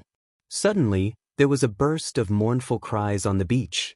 The sound was so dense that it almost made people think that it was just one loud sound. A few seconds later, the beach was filled with the sound of the wind and waves, but there was no sound of people. Only the green shadows of the beach under the last rays of the setting sun, as well as the black sea under the dim light, were chasing the scouting ships. The orcs attacking the beach were completely wiped out. Silence. Dead silence. Not only were the orcs frightened, but the Kurtula's navy on the island were also dumbfounded. The navy had originally planned to approach the shore as much as possible and support the defenders on the shore with artillery fire. The rear admiral was prepared to accept the severe punishment of King Lin as the price for his defense line being broken under his eyes. But what happened? The orcs attacking the beach were killed in seconds? Just as the navy ships were unmoored and ready to go out to sea, they were all dead. What the hell was that? But that was not important. Even if the orcs on the shore were killed, there were still those on the sea, Looking at the orc scouting ships that turned around and wanted to leave, the Kurtula's fourth fleet chased them with all their might. Duke, who was watching the battle from the shore, was worried that the beastmen would be as pitiful as the orcs. They would be completely wiped out without even a messenger. In the end, when he saw that 2 scouting ships had escaped, Duque finally let out a long sigh of relief. "Little rascal, are you satisfied now?" On the top floor of the bunker, Aurelia carried her bow and looked at the relieved Duque with her hands on her hips. "I'm satisfied, what about you?" Duque asked casually. "It's not even a warm-up. Us Windrunner family rangers, without the arm strength to shoot 100 arrows, are not qualified at all." Duque was dumbfounded. Are all the High Elves monsters? Drawing a bow and pulling an arrow looked easy. To shoot far, one had to use a strong bow. In the truest sense, a strong bow could not be drawn without a draw force of over 100 Gene. Even though the arrows could fly further with the help of the mountain, the Elven Ranger's sniping range was more than 100 meters. At this distance, if a professional human archer were to use a bow of this level, they would only be able to draw the bow 10 times at most before their arms would become sore and swollen. Aurelia actually said 100 arrows. Looking at those arms and legs that were more slender than a human's, it was hard to imagine that the muscles under the fair skin had such endurance. However, on Aurelia's smooth arm, there wasn't even a mouse muscle. It was completely streamlined.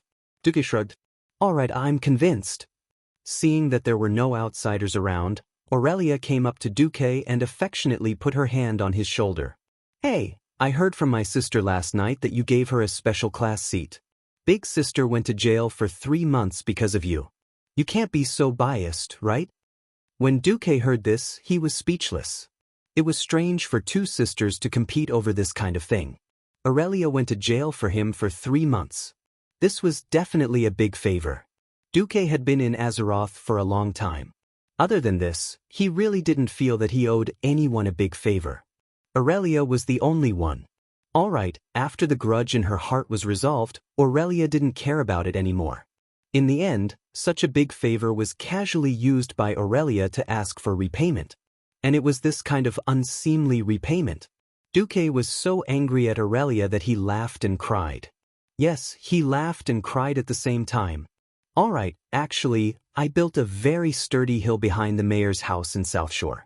There is a bunker on top of it. Yes, I know that little brother is good to me. Come, let big sister give you a kiss." "Kiss where?" "Of course, on the forehead. Could it be anywhere else?" But this time, there were no outsiders. Duque was able to enjoy the deep ravine between the 2 meat mountains. Shamefully, Duque's mind was shaken. At the same time, the middle bunker that Sylvanas was guarding was also being probed by the orcs. Their position was a little off from what was planned. It was unknown whether it was because of the tides or the current. Sylvanas led the rangers and sprinted for half a kilometer before they finally caught up with the orcs and attacked them head-on. It was also an instant kill. Unfortunately, there were only 2 boats that landed. Queen Sylvanas was not satisfied at all. Late at night the next day, Orgrim received a report from the returning scout ship. "What? The humans have set up a large number of cannons, ballistae and archers along the coast?" Orgrim could not believe his ears. Orgrim did not give up and asked every scout in detail. "Great chief, it's true. I swear on the clan's flag. Less than 100 men away, and we were shot by many arrows. There were about 40 to 50 bundles." The orc scout's words were the orc version. It was about 300 meters long, and we were shot by 5,000 arrows. Where did the humans get so many archers? If it was true, then the human kingdoms in the northern continent were much stronger than those in the southern continent. In reality, the information that they received showed that there were 6 human kingdoms in the northern continent. Orgrim felt terrible. If they gave up on the Hillsbrad foothills, then the horde would have to go around the long sea route without any advantage in the sea. This was suicide. But the horde could not wait. After the main force left Stormwind, the horde realized that most of the southern continent did not have enough food to support the army. The dwarves' Asmodean kingdom was cold, and many plants in the wetlands were inedible. Large numbers of crocodiles and ferocious monsters caused a lot of trouble for the horde. Only the rich northern continent could provide them with hope. Orgrim hated Ghoul, Dan and the other warlocks. Under his instigation, the horde was like a swarm of locusts. No matter where they went, they quickly used up all the resources. All the trees were cut down, and the grass was uprooted. They either used it for themselves, or burned it for fun. This was not a joke. The orcs could not suppress the urge to destroy in their hearts. When there were no enemies, the orcs found it fun to destroy the environment. Without the pressure from the human mages, Orgrim might have really killed all those damned warlocks. But now, Orgrim could do nothing. The horde was like a wheel rolling down a mountain. It would either continue to roll, or it would flip over and be destroyed halfway up the mountain. There was no way to stop. Orgrim bared his teeth and pressed his thick reddish-brown finger on the coarse cowhide map. Since the humans have defenses all along, then let's pick the best place to land. His finger was pointing at the location of South Shore.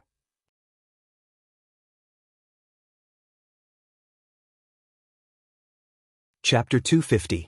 On the 18th of November, the famous Battle of South Shore, officially known as the Battle of Hillsbrad Hills, broke out.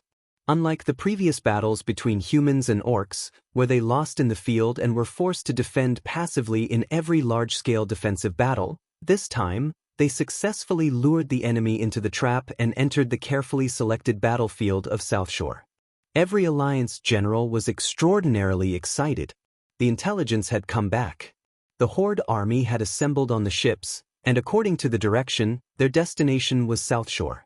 There was no way to lie about this. Duque's Naga could not possibly guard the coastline of hundreds of kilometers of wetlands without any loopholes. This was something that could not be guarded by any means in this era. The march of the army was different. When a large number of ships were pushed from the beach into the sea, the alliance generals knew that the war was coming. One day later, the orcs would come. Duque pressed his palm on the huge map in the command center and said loudly, "This time, the name of the battle is Orc Blood." Orc Blood? A simple and straightforward name. The proud soldiers and generals from the Seven Kingdoms all fell into a murmur as if they were possessed. Soon, an indescribable feeling of fear spread through their bodies and went straight to the deepest part of their minds. It shook violently, resonating with the armor on their bodies and the long swords in the scabbards at their waists. These experienced generals had a strange feeling at the same time. It was as if a magnificent illusion had appeared in front of their eyes. On the battlefield that had been burned to ashes, countless green-skinned corpses were strewn all over the place. Every corpse was so ferocious and cruel, but their unwilling souls could only continue to vent their anger by roaring in the desperate hell. The generals could not think of any other name more suitable for this battle after hearing the name Orc Blood from Duque's mouth. Even if this was not the final battle between the Alliance and the Horde, it was still very exciting to let the enemy's blood dry. They even felt that because of the name, the success of the battle was inevitable. Of course, this was just a momentary illusion. Not to mention the Stormwind Kingdom's army that had experienced the defense battle of Stormwind City, just by seeing with their own eyes that even the corpses of the orc laborers had the physiques of the strongest human soldiers. The generals of the Alliance knew that the road ahead would be extremely difficult. There was no such thing as a casual victory. Every victory, even with such an overwhelming advantage, had to go through several life and death ordeals. The expressions on their faces quickly changed from excitement to seriousness. However, it was undeniable that as useless martial artists in a peaceful era, hearing such a name for battle in a chaotic world that suddenly descended upon them would inevitably stir up the lofty sentiments lurking in their bodies. Their sharp eyes were still filled with excitement. What excited them the most was to take the first step towards strategic victory before they gained an advantage in terms of tactics. This was the great achievement of a super genius deputy commander who looked like he was 19 years old but was actually only 15 years old. In a sense, they were standing on the shoulders of giants. Please let me, Haas's Eagle Knights, be the vanguard. Stop joking. This is a defensive battle. Don't tell me your knights are going to charge into the sea. Let my torrential Fort Mountain infantry do it. Every general enthusiastically recommended themselves to Duque. Originally, the deployment of the army should have been done by Lothar, the commander-in-chief. Lothar, on the other hand, said that no one knew the South Shore defense line better than Duque himself, so it was best for him to arrange it. So he temporarily handed over the command of the army to Duque. Duque was not going to pass on this responsibility. He was very clear that this was likely to be the turning point between the alliance and the horde. Every army that appeared might go down in history because of this. However, Duque was extremely cautious. As a transmigrator, he knew that the horde must have some cards. Even though the horde had changed a lot, the few cards in the history were probably still there. First, General Proudmoore. Duque directly called out his rank. It was rare for King Dalen Proudmoore to stand at attention. Except for the 4th Fleet, which is cruising in the waters opposite the West Beach, all fleets set up pocket formations in the waters opposite South Shore. All light transport ships are to be sent over. Before we receive the signal, we must let go of 60% of the large transport ships with metal plates. Once we receive the signal, kill them at all costs. No problem. General Dalen was heroic. Duque turned his head and scanned the alliance generals from left to right. Finally, his gaze landed on Mograine and Abendis. General Mograine, General Abendis, can I trust your Scarlet Crusade? The Scarlet Crusade will not retreat. Mograine roared domineeringly. On this obviously much younger face, Duque seemed to see the heroic image of him wielding the domineering semi-divine weapon, Ashbringer, to kill enemies in the future. Duque drew a line on the map. From the mountain to the west of South Shore, 5 kilometers to the west belongs to your army. I want you to defend the mountain to the death. Without the signal, no counterattack. Understood. In this era, army was a very general concept. A smaller army could only have 5 or 6,000 people. A bigger army, like Mograine's Scarlet Crusade, had nearly 30,000 people. The current Scarlet Crusade was far less crazy and twisted than in the future. They had excellent discipline and high morale. They were definitely the cream of the Lordaeron army. Duque sent them as the main defense force. King Tarinas, who had been silent all this time, also had a proud expression on his face. Next, Duque looked at King Lang. General Rin. Duque was definitely strange, but in order to maintain the military system of the alliance, he had to do this. Yes. The golden-armored Lang was also eager to prove himself. You and General Seamus will lead the Griffin Legion and the 1st and 2nd Stormwind Infantry Divisions to defend the mountain to the east of the town. Understood. To be honest, Lang was a little disappointed. It sounded like Mograine, but one on the left and one on the right of South Shore. In reality, the Stormwind had the advantage in terms of terrain. There was also a relatively rapid river to the east of South Shore. If they attacked from the mountain, it would be no different than having an extra moat. Lang also knew that Duque wanted him to attack, but also to preserve the strength of the Stormwind. Considering the overall situation, this was the safest arrangement. Lang did not say anything. General Lothar, lead all the cavalry and prepare to charge along the designated route. When the time comes, all the enemies that enter the town will be thrown into the sea to feed the fish. No problem. Lothar was also very excited.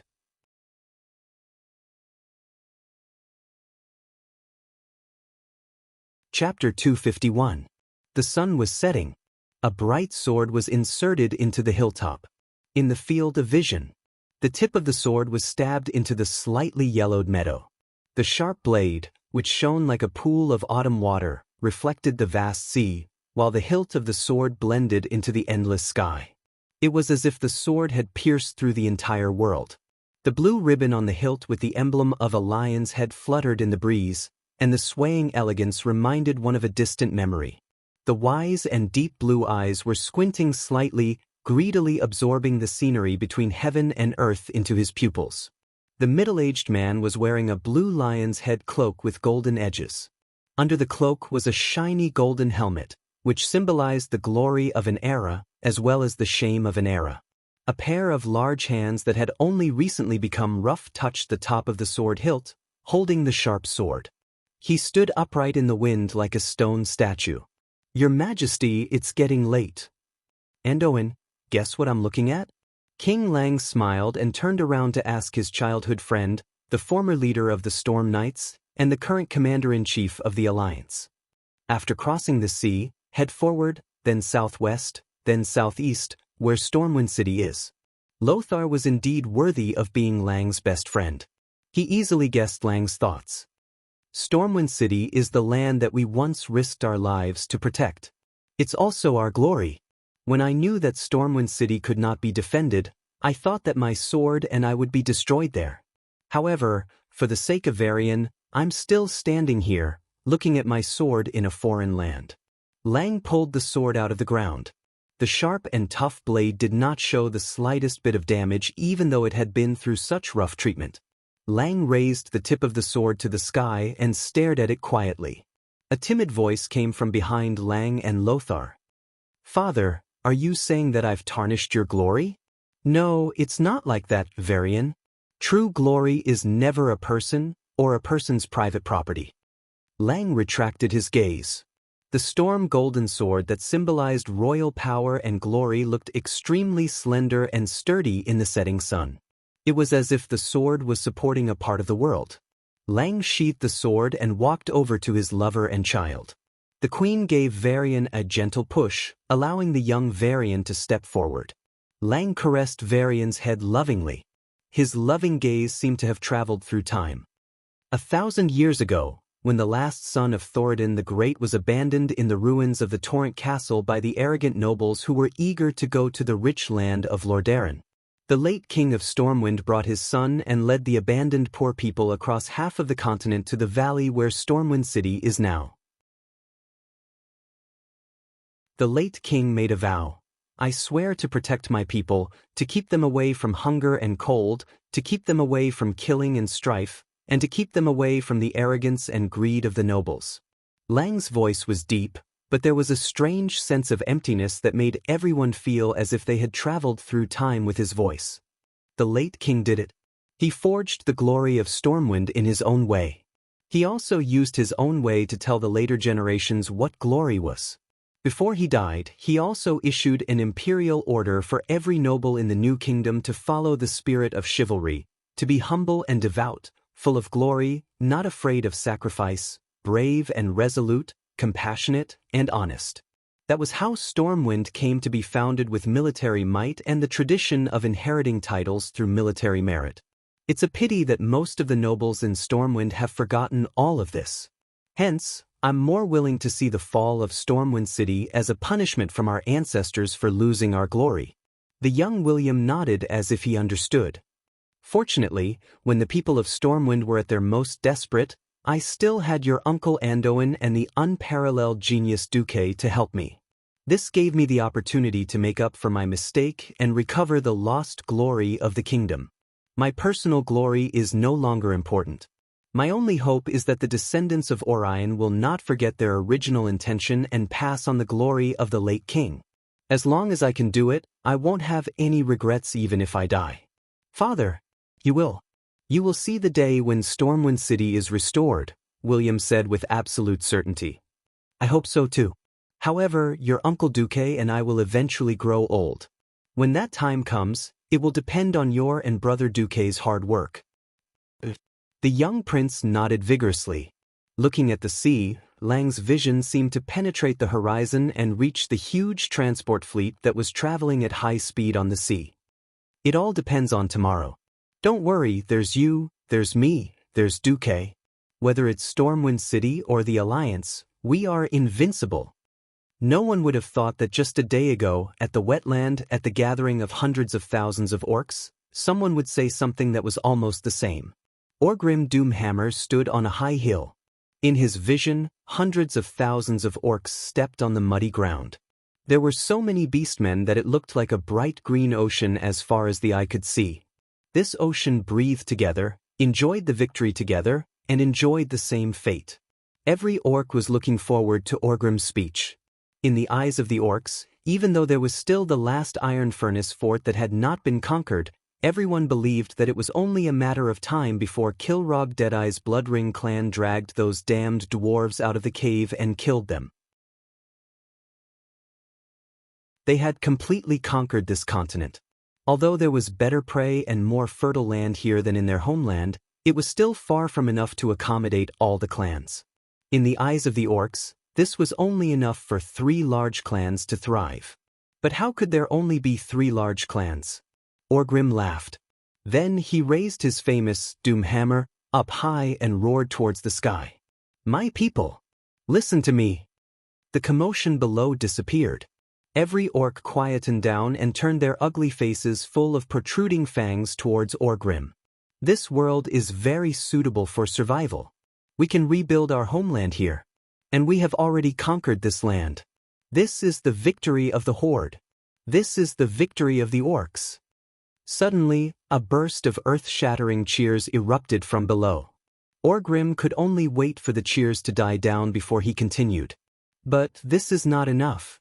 Humans are not as weak as we thought.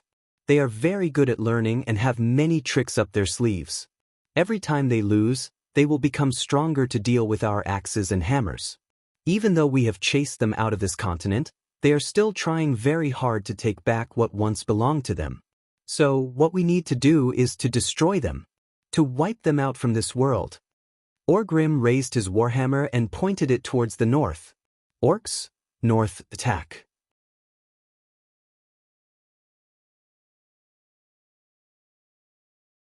Chapter 252. Orgrim's speech was simple and violent. Needless to say, there would naturally be people who would describe the richness of the continent in the north. All he needed to do was tell his tribesmen where the enemy was, and his tribesmen, who had become extremely violent after drinking the demon's blood, would swarm towards them. Unlike most beastmen, Orgrim was extremely calm and clear-headed. Not only did he carefully study the map and confirm the situation in the nearby seas, he had also started to learn the human common language after leaving Stormwind City.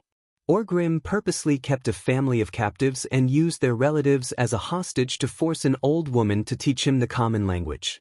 From pointing to the simplest items, such as a rock, Orgrim compared the pronunciation and verified his translation results one by one. This was very boring and not understood by most beastmen. However, in this crossing of the sea, Orgrim produced the corresponding results. He had seen the route of the transport fleet on a captured military map. He was very clear about the power of the huge human warships on the sea. The rumbling of the cannons could easily send more than 10 beastmen flying at the same time. The beastmen did not have the slightest ability to fight back on the sea. Therefore, Orgrim's chosen route was to start from Paladin Bay on the other side of the wetlands and head northeast to reach the shallow waters with quite a lot of underwater reefs.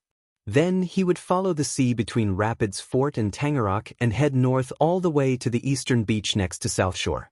This way, he could allow the main force to avoid the most powerful human fleet on the sea. Orgrim considered the Murlocs and Nagas who worked for the humans, but he felt that there were too few of them to be a threat to the Horde. He did not intend to allow the main force to land on the eastern beach because the mountains there were more steep and the entire beach was covered by the humans' arrows and ballistae. If they landed there, even a victory would be a Pyrrhic one. The western coast of South Shore was different. There were more rocks on the coast, which was convenient for concealment and cover. There were too few people with brains in the Horde. Orgrim could only personally calculate the time of departure and arrival. His calculations were very accurate. If there were no accidents along the way, then the first batch of transport ships would arrive late at night. After the decoy fleet, the main force would land around 4:30 in the morning. As long as the main force could successfully land. When the main force of the Horde reached South Shore, it would just be morning. The warriors of the tribe would have a whole day to deal with the humans. Orgrim believed that with the beastmen's unparalleled stamina and endurance, even if the weaker humans could defend themselves for a while, they would be worn down and destroyed after a few hours. Orgrim firmly believed that. In fact, on the Alliance's side, General Dalen, who had already led his fleet out to sea, slammed the table and cursed when he heard the time it would take for the Horde to pass the sniper position. Doesn't this make our entire fleet into mascots at sea?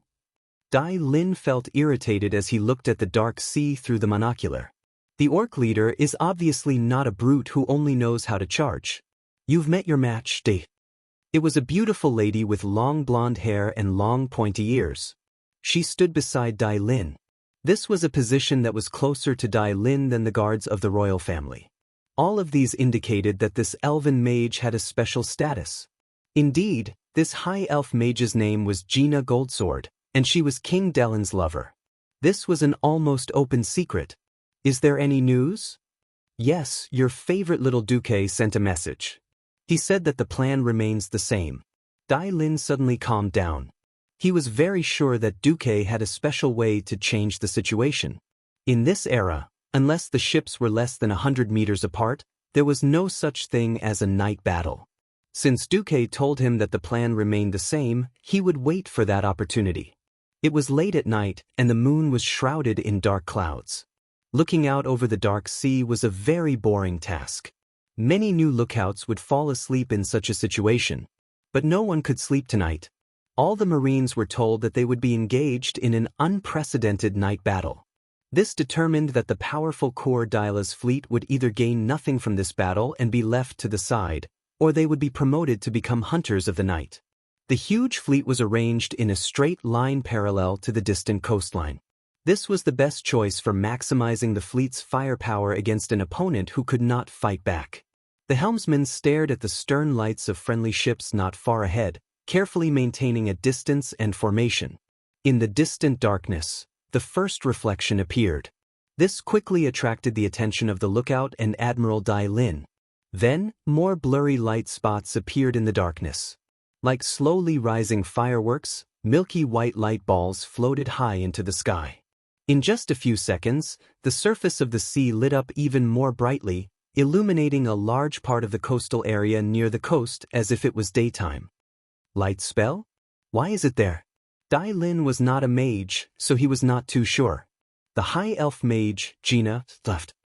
If a human or high elf mage apprentice made such a substandard spell, he would definitely be severely punished by his mentor. But for a murloc, this is already very good. Murloc?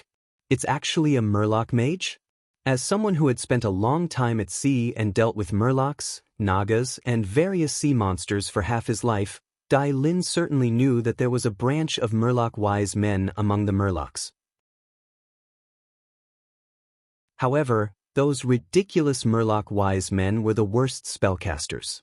The ice arrows they shot could only form ice that was less than a finger's width in an area the size of a palm. They would scatter with a single slap. Unless they hit a vital point, there was no lethality to speak of. Dai Lin never thought that these murloc wise men, who could only cast level 1 spells at most, could be used in this way. They were weak scum. But after playing the role of a lighthouse, they were god-level teammates. In the binoculars, he saw that the orc transport ships in the area covered by the light were the target ships covered by iron sheets. Dai Lin shouted excitedly, "Open all cannons! Open fire! Open fire!" 2 minutes later, the Ku El Dyla's fleet, which was already ready, let out a series of roars. Bang! Bang! Bang! Bang! The so-called salvo was just an extremely short interval between all the cannons from the bow to the stern. If they fired at the same time, the terrifying recoil would destroy the entire deck and even the entire battleship. Even if the cannonballs did not arrive at the same time, the momentum was already very terrifying. A heavy rain of iron bullets streaked across the pitch-black sky and fell into the Horde's transport fleet with a unique screech that symbolized the arrival of the Grim Reaper.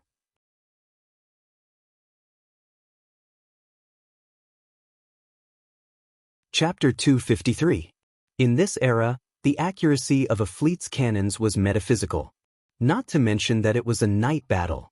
These early breech-loading cannons were crude and had no way to improve the stability of the cannons. Yes, there was no rifling, no crosshairs, not even a stable firing base. Every shot would be affected by the recoil from the next shot, causing the ship to tilt. There were no recoil mechanisms or recoil mechanisms. After a shot, the wheels under the cannon retreated to reduce the recoil. Then, the cannons would be pushed back to their original positions. Even the best cannoneers had a worrisome hit rate. Not to mention the orcs' strange transport ships. They had no sails or decks. They were just a big turtle shell. This gave Dai Lin a headache.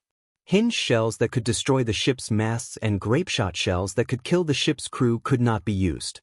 They could only rely on the most primitive cannons to shoot big iron balls to see if they could hit the enemy's vital parts and cause fatal damage. Dai Lin saw through his binoculars that a few cannons hit the enemy ships, but nothing happened. They either bounced off the ship's thick iron sheet or got stuck on the ship's roof. The orc laborers still rowed the oars with all their might, driving the ship quickly. Damn it! At this rate, I won't even be able to save 10%, let alone 60%. The cannons were fierce, and the water pillars were high. However, only a few orc transport ships were sunk. Admiral Dai Lin's balls hurt. At this time, the Nagas made their move. Many male Nagas jumped onto the water despite the fierce cannons. They brandished their huge tridents and fiercely hacked at the exposed oars. Often, after a single leap, more than 10 oars were cut off with a series of clattering sounds. The orc laborers in charge of rowing the ships did not know what was happening. They could see that the ships were already spinning, and the laborers were still rowing the oars so that the broken oars were slicing through the air. Good job. Admiral Dai Lin waved his arms excitedly. Send out the signal. Have the Third Fleet spread out and attack them at close range. The High Elf Mage frowned. Be careful of their counterattack. What are you afraid of? How could a transport ship with such a low railing and no turrets be able to launch a melee battle against our ship? Why should I be afraid of a transport ship that doesn't even have a ram? Dai Lin waved his hands nonchalantly. Thus, the Third Fleet approached. As the distance closed, the power and accuracy of the bombardment increased exponentially. The iron ball cannonball launched by the powerful momentum collided violently with the orc transport ship. The iron cannonball shattered under the tremendous impact, and so did the transport ship. At this time, the moon suddenly emerged from the clouds. Under the bright moonlight, one could clearly see the metal pieces and wood shavings flying in the air from the explosion. The dazzling light produced by the explosion announced the arrival of death. The cannonballs aimed at the ship's waterline were the most dangerous and brutal. Even if it didn't hit the target directly, a misfire near the ship's waterline would very likely cause the hull of the orc's inferior transport ship to crack. One after another, the huge metal transport ships began to sink. From the clamor that reached the sky, one could tell that every metal transport ship was filled with orc warriors. Perhaps on land, these warriors were omnipotent warriors who could charge forward bravely even after taking a dozen arrows. But in the sea, they were nothing. They were no different from weak babies. When the hull tilted, most of the entrances and exits could not be opened. The deck was originally covered with iron to increase the ship's defensive capabilities. This greatly increased the survivability of the people inside when the ship was not sinking. However, when the ship sank, it became a huge coffin. He led nearly 1,000 orc warriors and slowly sank to the bottom of the shallow sea. Ha! You want to play naval warfare with our cultiras? You bunch of green-skinned creatures are not qualified. Dai Lin laughed heartily. He even pulled Gina Goldsword over and gave her a kiss. In his field of vision, at least a dozen giant iron orc transport ships began to sink. More than 30 transport ships had lost their motor power because their oars had been broken and were floating or spinning on the surface of the sea. I've reported the situation to the Deputy Commander. The Deputy Commander has urgently informed Your Majesty that your fleet needs to retreat. Beware of the Horde's desperate attacks. Beware of what? Beware of these transport ships with low sides, no towers, no ram, and no long-range weapons? Isn't he underestimating our Kultira's fleet? Dai Lin suddenly thought of something. He wants his storm fleet to get some military merits too, right? I'll let them do it later. At this moment, it was as if the heavens wanted to slap him in the face. Dai Lin had successfully demonstrated what it meant by extreme joy turning to sorrow. Thousands of small and medium-sized transport ships suddenly rushed out where there was no light from flash. The biggest difference between these ships and the previous transport ships was that the bow of these ships was equipped with the sharp horn of some kind of huge creature. It was not a standard ram, but it was not much different if it was used for one-time use. General Dai Lin's face instantly turned pale. Retreat! Let the Third Fleet retreat! Dai Lin ordered in a panic. But it was too late. Even though the moonlight was good, when they discovered the swarm of small ships, Kultira's fleet could not do anything. Compared to the light boats that used oars, the sails of Kultira's were too slow in both turning and in speed. The result of their clumsiness was that the ships at the front were all surrounded by the Horde's small ships. The Horde's small transport ships crashed into Kultira's fleet. Then, a scene that left the people of Kultira's dumbfounded happened. The roofs of the transport ships were lifted off. They were not opened like loose leaf, but like a piece of cloth covering them. A bunch of orcs used brute force to flip the roofs that weighed who knew how many tons into the water. Then, without even using grappling hooks, they climbed up the ship's outer wall and onto the deck. Of course, their climbing was resisted by the sailors. Most of the orcs were blasted into the sea before they could climb up. Those that did not know how to swim would often drown. However, as more and more orc transport ships participated in the siege, General Dai Lin, who was a few hundred meters away, watched in shock as the warships of the Third Fleet were attacked one after another. Usually, a warship would be attacked by more than 10 small orc boats. When more than 10 bright green figures appeared on the deck, Dai Lin knew that the ship was finished. Retreat! Retreat quickly! Dai Lin closed his eyes. After painfully abandoning the Third Fleet that was mired in a chaotic battle, Dai Lin led the remaining ships and seriously depleted the tribe's forces with a mid-range bombardment that was very artistic and had a sense of distance. The Horde's fleet had achieved their goal. Under the heavy bombardment, they continued to sail towards South Shore.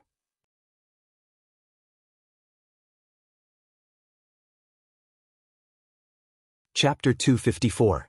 South Shore was a small port town. Its size could not compare to any other port on the continent. Needless to say, Booty Bay or the deep-water harbors of the future, such as Storm Port and Menethil Port. However, with Duque's help, it became the busiest port in the entire northern continent after the refugees arrived at Stormwind City. At first, there was only a small wooden pier, but now there was a huge stone pier. It was no longer a place for civilian fishing boats, but a port for both commercial and military purposes. South Shore went from dark at night to a place where it was unsuitable to go out to sea unless there was a storm. Every day, from dawn until the moon rose above the sea, there was no rest. Merchants shipped goods from various ports, not just from the northern continent. Under the temptation of money, the goblins of Booty Bay risked their lives to deliver the goods that Duke ordered from them. Tens of thousands of people worked day in and day out, not to accumulate wealth for this port, but for the survival of the hundreds of thousands of refugees, as well as for the upcoming battle. Late at night, there was still an hour before the first rays of dawn appeared. The sea on the other side of South Shore was calm and tranquil, and there were only sparkling waves on the pitch-black surface of the sea. If the officers had not started the pre-battle mobilization, if the soldiers had not gone to bed early, been woken up early, put on their armor, and waited in the bunkers and trenches on the mountain, everyone would have thought that the battle that was about to happen was just an illusion that would never come. South Shore's command center was brightly lit. Most of the kings were not used to waking up in the middle of the night. For the older kings, Xion, Turinas, and Eden, the impact was even more obvious. Most of them served refreshment drinks at hand. Duque sat on the seat that originally belonged to Lothar. He was the commander of this battle. Duque gently held his chin with his left hand and spat out 2 words through gritted teeth: "Ring the bell." Windsor was a very responsible soldier, and he would not miss Duque's order. He waved his hand and shouted, "The enemy is here. Enter the first phase." The clear and sharp bell rang next to the command center. Soon, the bell rang quickly, and more bell rings echoed around the entire South Shore like echoes. The 2 hills on the east and west sides of South Shore were in an uproar. It was as if the hills were the legendary guardians of the shadow elves, the mountain giants. The faint shouts of officers could be heard in the wind. They seemed to be scolding the soldiers who dared to doze off. Flare! Duque was a man of few words. The order was quickly passed down, and soon, a cannon sounded from the eastern hill of South Shore. A dazzling red ball of light was shot into the air. It was only then that the leaders of the alliance who were holding binoculars saw that countless small black shadows had appeared on the surface of the dark sea in the distance. It was much smaller than the warships they were used to seeing at the South Shore port. Compared to them, these small transport ships were like a bunch of leaves scattered on the water. However, these shadows that resembled leaves rapidly grew larger in everyone's field of vision. In just a moment, the shape of a ship appeared in their field of vision. The mages on the two sides of the hills released a large number of illumination spells. Countless white balls of light began to rise tens of meters above the beach, illuminating the entire beach as if it was daytime. The Horde's transport ships came. They did not slow down at all and crashed straight into the rocky eastern coast. Even though they were thousands of meters away, the kings in the command center could see a terrifying tremor from the hull of the ship. In their trance, they could even feel the wooden bottom of the boat wailing and the big iron nails on the deck struggling, making a sound that made their teeth ache as they escaped from the wood. Countless black shadows emerged from the ship. With the help of the light, the human guards on the shore quickly saw their enemies, the orc laborers. They did not wear armor and held the crudest mallets or primitive stone axes. Under the shouts of the few orc warriors, they somewhat foolishly charged towards the hills not far from the shore. First archer team, fire at will. Second archer team, get ready. It was not worth it to use up the physical strength of the archers to deal with the enemy's cannon fodder. However, High Lord Mograine of Rotterdam knew that the main characters today would not be the archers of Rotterdam. And according to the unparalleled deputy commander, after the archers used up their physical strength, there would be at least 3 hours for them to rest and recover. Just as Mograine glanced at the special seat on the top of the hill, the sound of bowstrings vibrating could be heard. The arrows were very accurate. Even if they could not hit the enemy's vital points, they would basically hit the enemy's body. Not bad. Servanas, who was bored to death in the special seats, commented. The not bad that Queen Sylvanas mentioned was almost at the level of a sharpshooter in the human world. The shooting skills of the archers of the Rotterdam Kingdom were all accumulated through countless times of shooting practice. They had started training at the age of 18, and most of these archers had more than 5 years of training. The arrows that each of them had used up would probably be worth hundreds of Arather gold coins. After coming here, Mograine had been depressed for a long time when he found out that the arrows of ordinary archers were useless against the orc warriors. The more lethal javelins were the way to go. Luckily, Duque had informed him that the archers could still be used on the enemy's cannon fodder. Regardless of whether this was recycling, at least the gold coins were used on the orc laborers.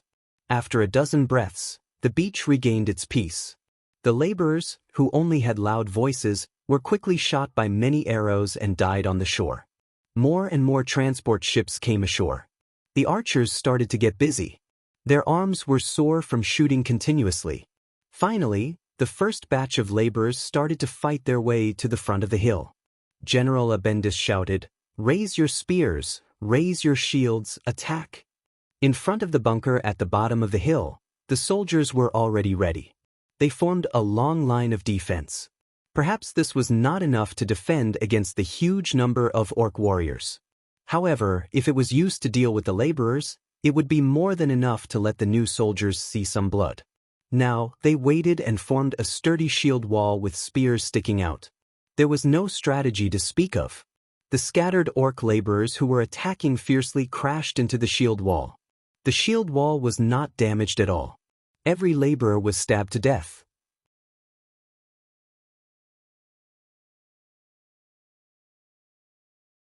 Chapter 255.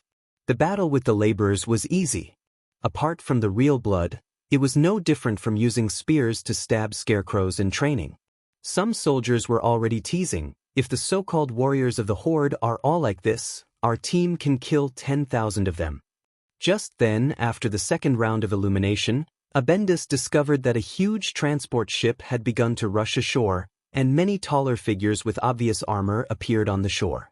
The main force of the orcs was coming. Mograine ordered, "Blow the horn. Archers, cover.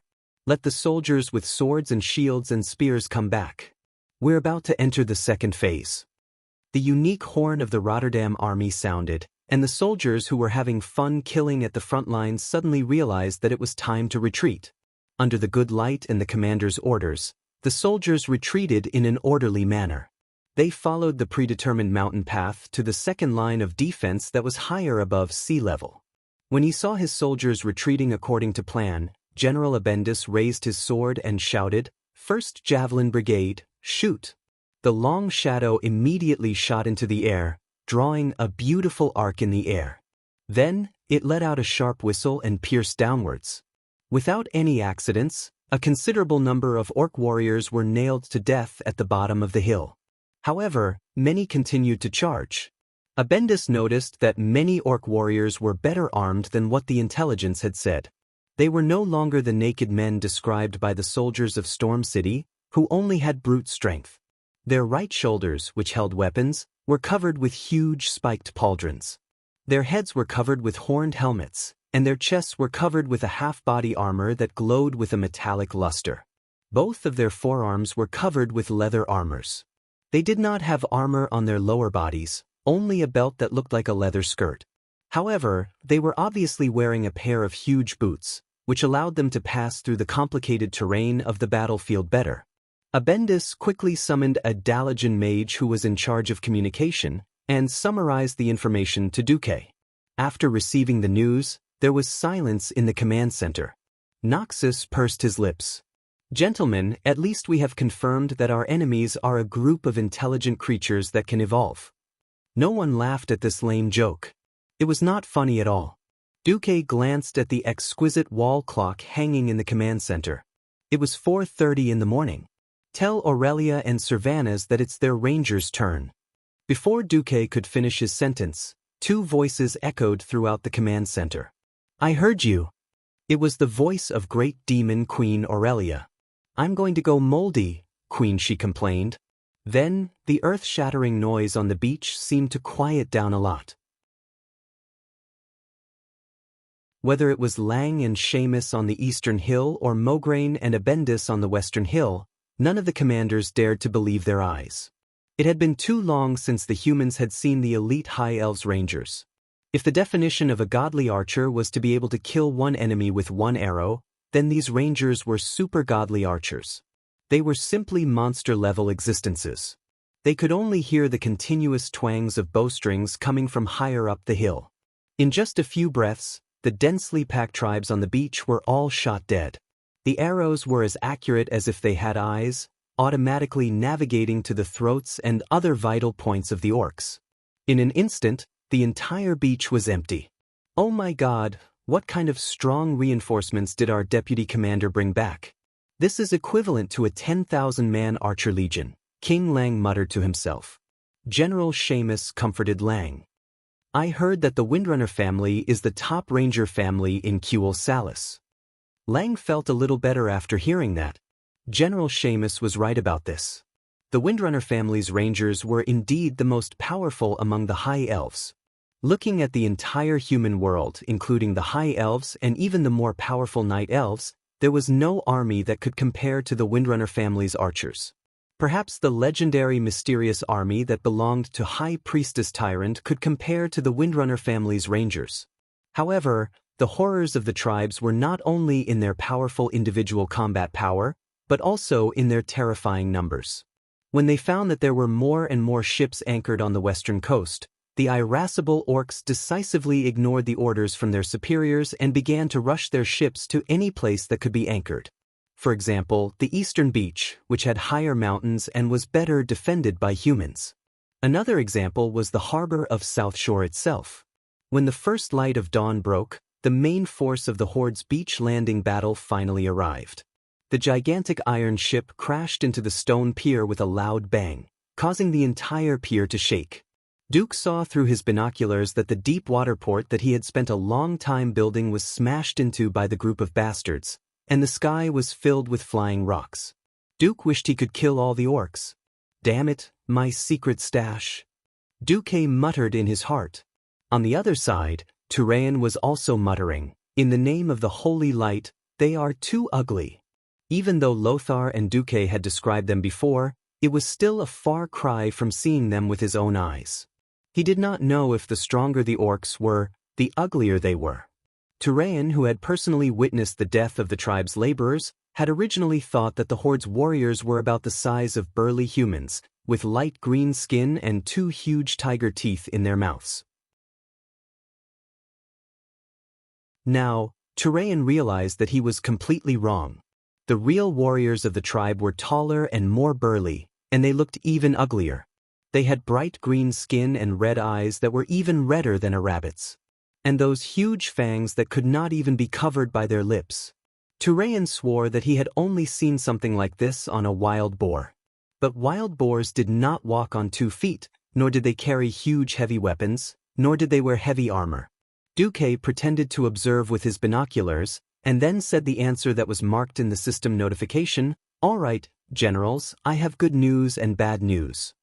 Everyone immediately pricked up their ears. The good news is that the horde is finally willing to put in the main force. Lothar, you can consider calling back the reserve troops that were stationed outside. Lothar smiled slightly.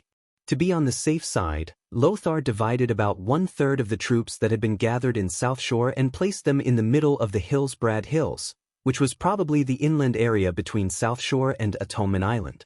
Lothar did not comment on Duque's suggestion, because if they called back the reserve troops, they might not be of any help.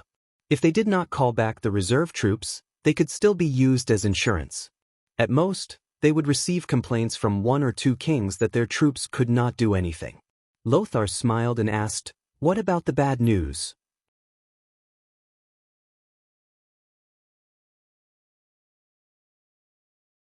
Chapter 256. It's the Warsong clan from the tribe. They're not just good at fighting, they're quite good at it. What we need to pay attention to is the roar of their chief, Grumhel. He's a top-notch person, especially you, Commander-in-Chief Lothar. I don't want the Commander-in-Chief of the Alliance to be at the front. I know you're good at fighting too, but there are so many generals around. As the Commander-in-Chief, do you have the cheek to steal the credit of your subordinates?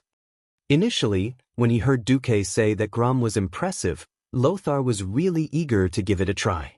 After hearing what Duque said, Lothar could only raise his hands to indicate that he wouldn't go to the front line. There was a silent commotion among the other generals when Lothar didn't take action. Pairs of burning eyes looked at Duque, eager for Duque to call out the name of a certain person or a certain legion. The current situation was like a predetermined victory. The only difference was whether the price paid was high.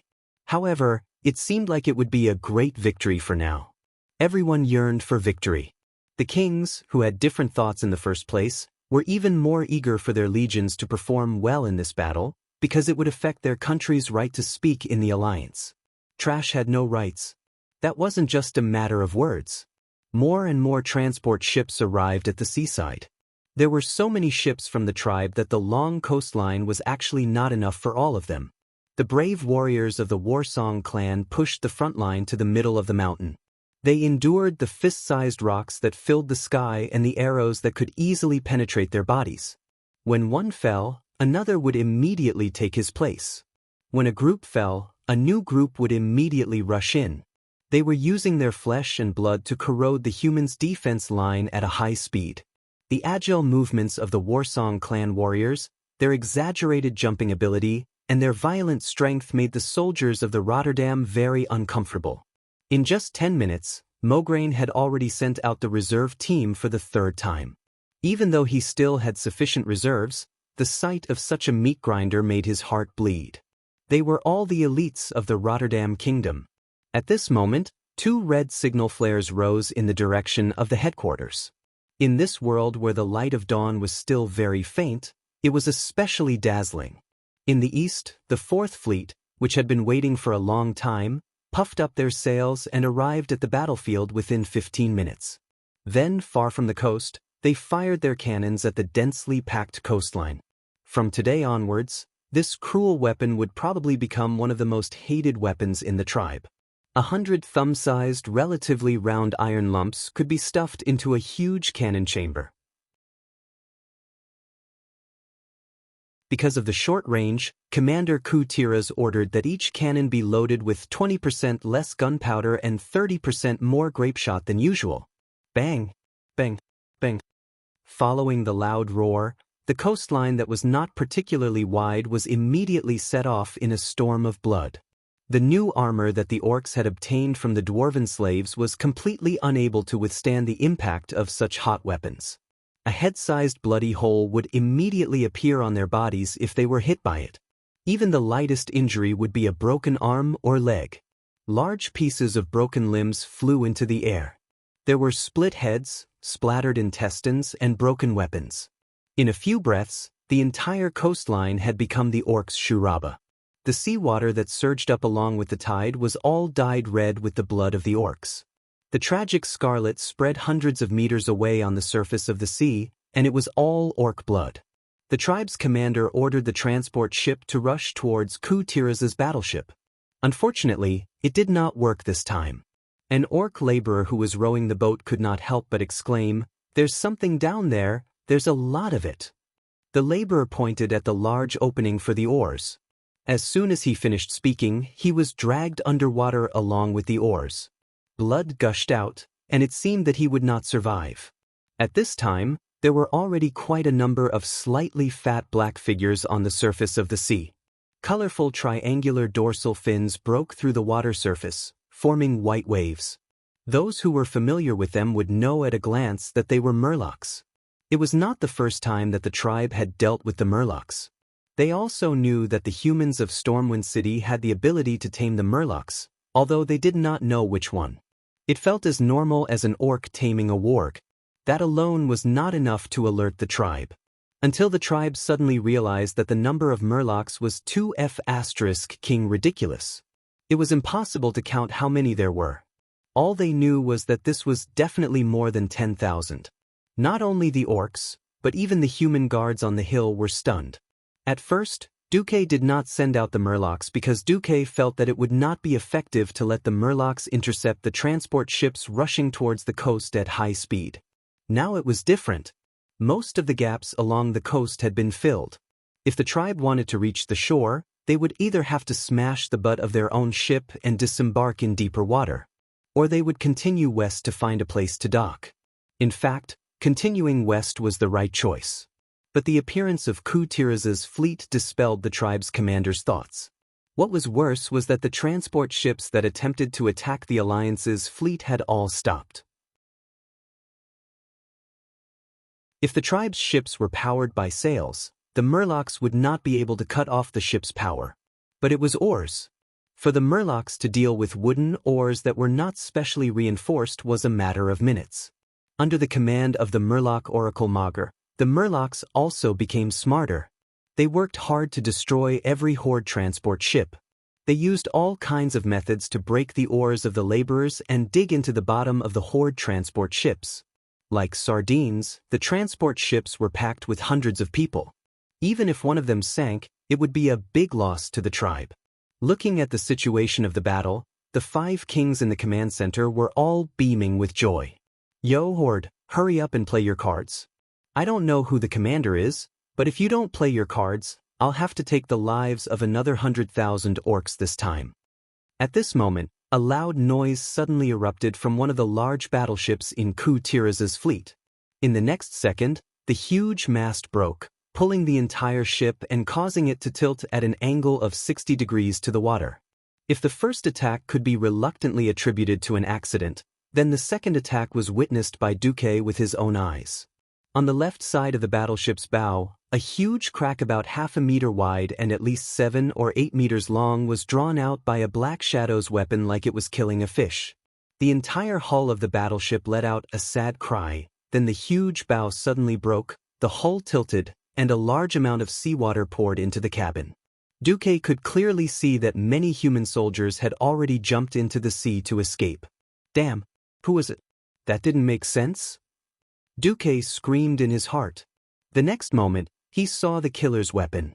It was a dark red axe that looked like a hook.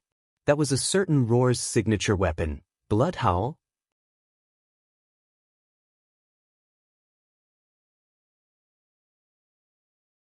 Chapter 257.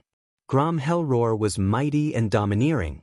Whether it was his trademark roar, his courage, or his unparalleled violent attack power, tearing a lion apart with his bare hands and going through countless battles without a single defeat was not enough to describe the domineering Grom, whom Duque had called Lord Howl before he transmigrated. If one had to describe Grom's strength in one sentence, it would be that he could dismantle a Gundam with his bare hands. The story began with Grom's father, Galmash Hellroar, whom Duque called Grandpa Howl. Galmash was the chief of the Warsong clan. He was a powerful warrior during his lifetime and was known as the Giant Butcher. Few orcs could be like him, both deeply respected by his own clansmen and terrifying his enemies. One time, Galmash and his clansmen encountered a huge Goblin, and a fierce battle ensued. What was a Goblin? A Goblin was a terrifying one-eyed monster that was 2 or 3 times taller than an ogre. Duque believed that only the one-eyed giants of ancient Greece before he transmigrated could be the prototype of this monster called Goblin. During the fierce battle, Galmash was caught by the Goblin. When his body was bitten to pieces by the Goblin's guillotine-like mouth, Galmash endured the pain and used the last of his strength to chop his battle-axe, Gorehowl, into the Goblin's eye before he died. When they fell, the first to die was the Goblin. After this battle, Gorehowl became famous everywhere and became the symbol of the Warsong clan's chief. Galmash eventually earned the surname Hellroar for his clan. The Hellroar clan was also very good at fighting huge things. For example, such a huge warship had been dismantled by Grom in a few moves. Were the tribal heroes really monsters? Although Duque wanted to push Lothar, who had the highest combat power on his side, and Uther, who had just arrived last night, to fight Lord Howl for 300 rounds, the problem was that this was AF** King naval battle. Could Lothar and Uther, who were fully armored, win? Don't be ridiculous. If these two powerful people drowned because of this reason, Duque would not be able to forgive himself.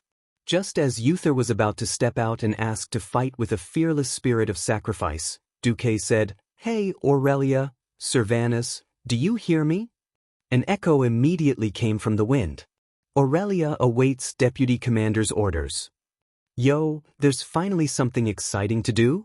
Duque cleared his throat and said, I want you 2 sisters to deal with the onion-haired orc chief who just tore down our warship. Yes, the one with the blood-red hooked axe. His name was Grom Hellscream, and he was one of the strongest fighters in the horde. Don't be careless. I promise I'll kill him. Aurelia was as steady as ever. Sister, let's not compete in killing enemies. Those moving targets aren't that great. Let's compete to see who can kill more chiefs.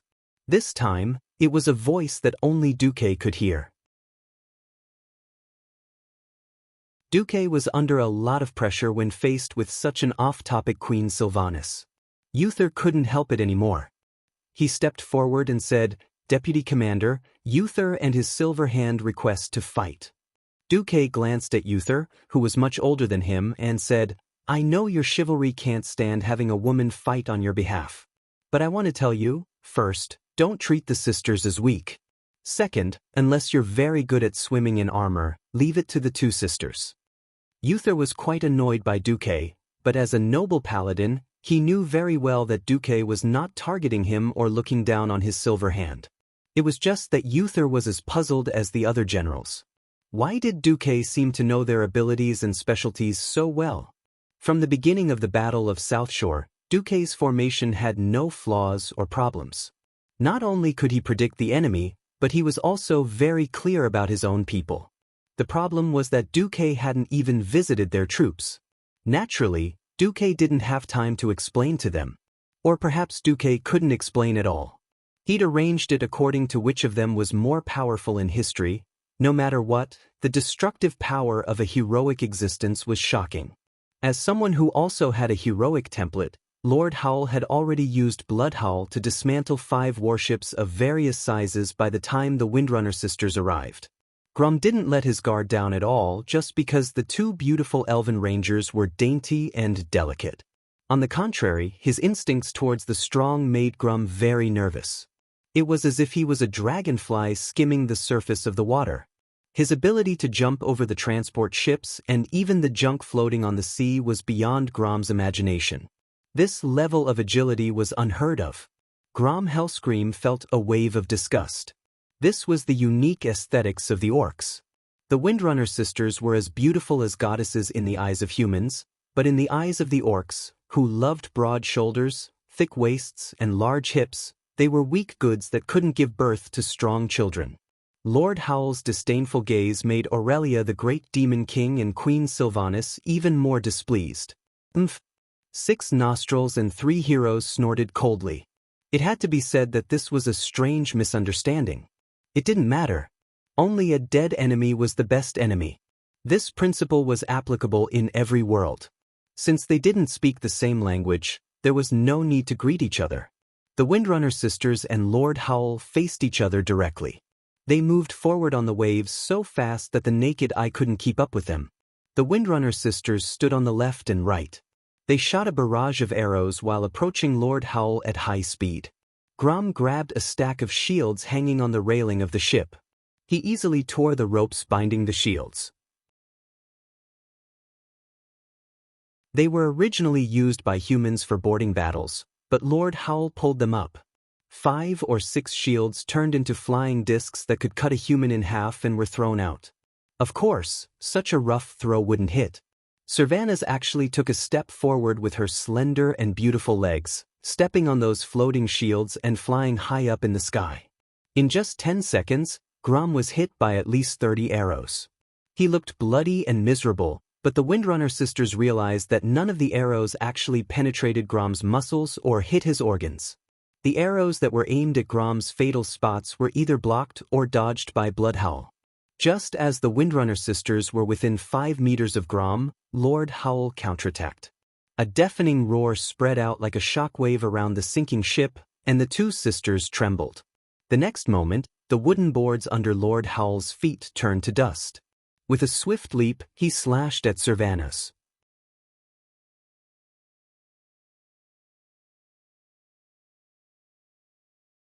Chapter 258. Lord Howl's leap slash was unscientific. In a fantasy world with all kinds of special skills, talking about science was bullsh*t. It looked like a simple leap and fall, but whether it was going up or down, it had nothing to do with the acceleration of gravity. Bloodhowl's blazing red light shot into the sky. For a moment, it was like a scarlet sun had suddenly appeared out of nowhere. It was shocking and dazzling. The next moment, Grom, who held the axe with both hands, slashed down like a falling meteor. Speed up, speed up, speed up continuously. Insanely fast speed up. A moment ago, Grom was still about 10 meters away from Sylvanas. It felt like Queen Sylvanas could easily dodge with a light stomp of her feet. In the next moment, the sharp tip of the axe had already chopped down on a few strands of Queen Syriana's bangs that were leaking out of her hood. At this moment, the sharp whistle of the axe cutting through the air had just spread. This attack broke the speed of sound. This was the attack that the Hellscream family was famous for. Lord Howl's father had used this attack to kill countless ogres and Goblin. Lord Howl himself would also kill the night elf demigod Cenarius and the demon lord of the abyss, Manaroth, who was even bigger than the heavy truck Duque was in before he transmigrated. No, when Duque, who was in the command center, saw this scene through the magician's eye that had been monitoring the battlefield, he was so shocked that he stood up abruptly. Cold sweat instantly soaked his entire back. Could it be that Queen Sylvanas, who was supposed to shine brightly on the stage of the world of Azeroth in the future, would fall here? It was still World War II at the Dark Portal. There was no Doomsday Army at all. It could be said that Queen Sylvanas' death here was death. She would never be reincarnated. Unless Duque did not dare to imagine it. However, in his nervousness and shock, Duque had forgotten someone, Aurelia. As the big sister of the Windrunner family, how could she let her sister die in front of her? Indeed, Sylvanas was still immature. She was far from the all-powerful Dark Ranger and Queen of the Undead in the future, who could shake the world with a stomp of her foot. This was the reason why Duque had asked the two sisters to deal with Master Ho in the name of the Alliance's deputy marshal. Aurelia raised her leg and kicked Queen Sylvanas in the butt, allowing her to narrowly avoid the attack. Bloodhowl was still slashing down. Seeing that she could not hit Aurelia, Queen Sylvie was about to chop off one of Aurelia's legs. Illyria's battle-hardened experience came into play. In that split second, she used the 3 arrows in her right hand to stab Grom's face. At the same time, the muscles on her abdomen bulged.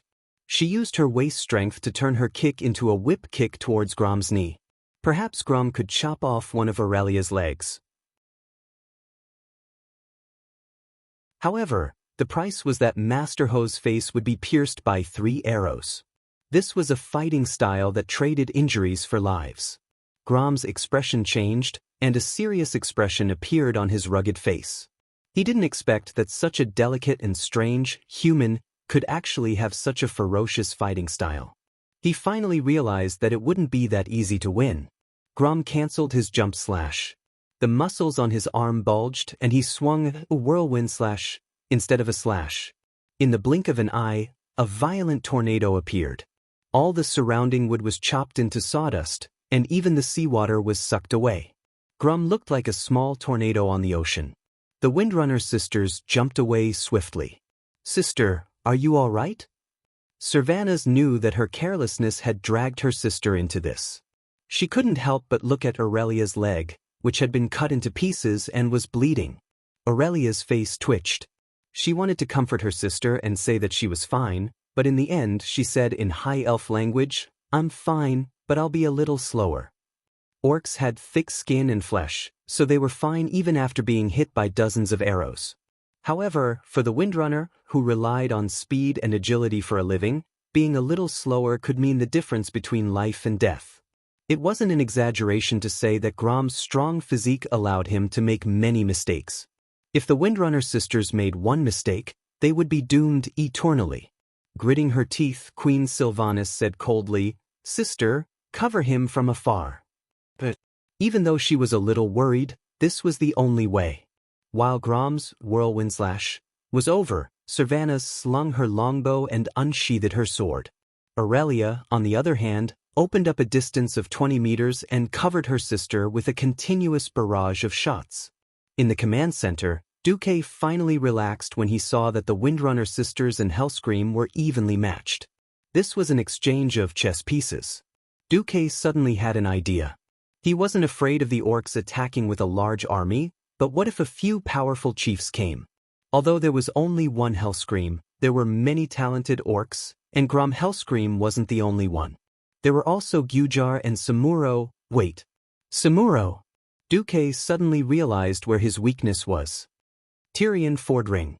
Unsure why Duque would call his name without Uther, Tyrion, who was ready to go down the mountain at any time, stepped forward.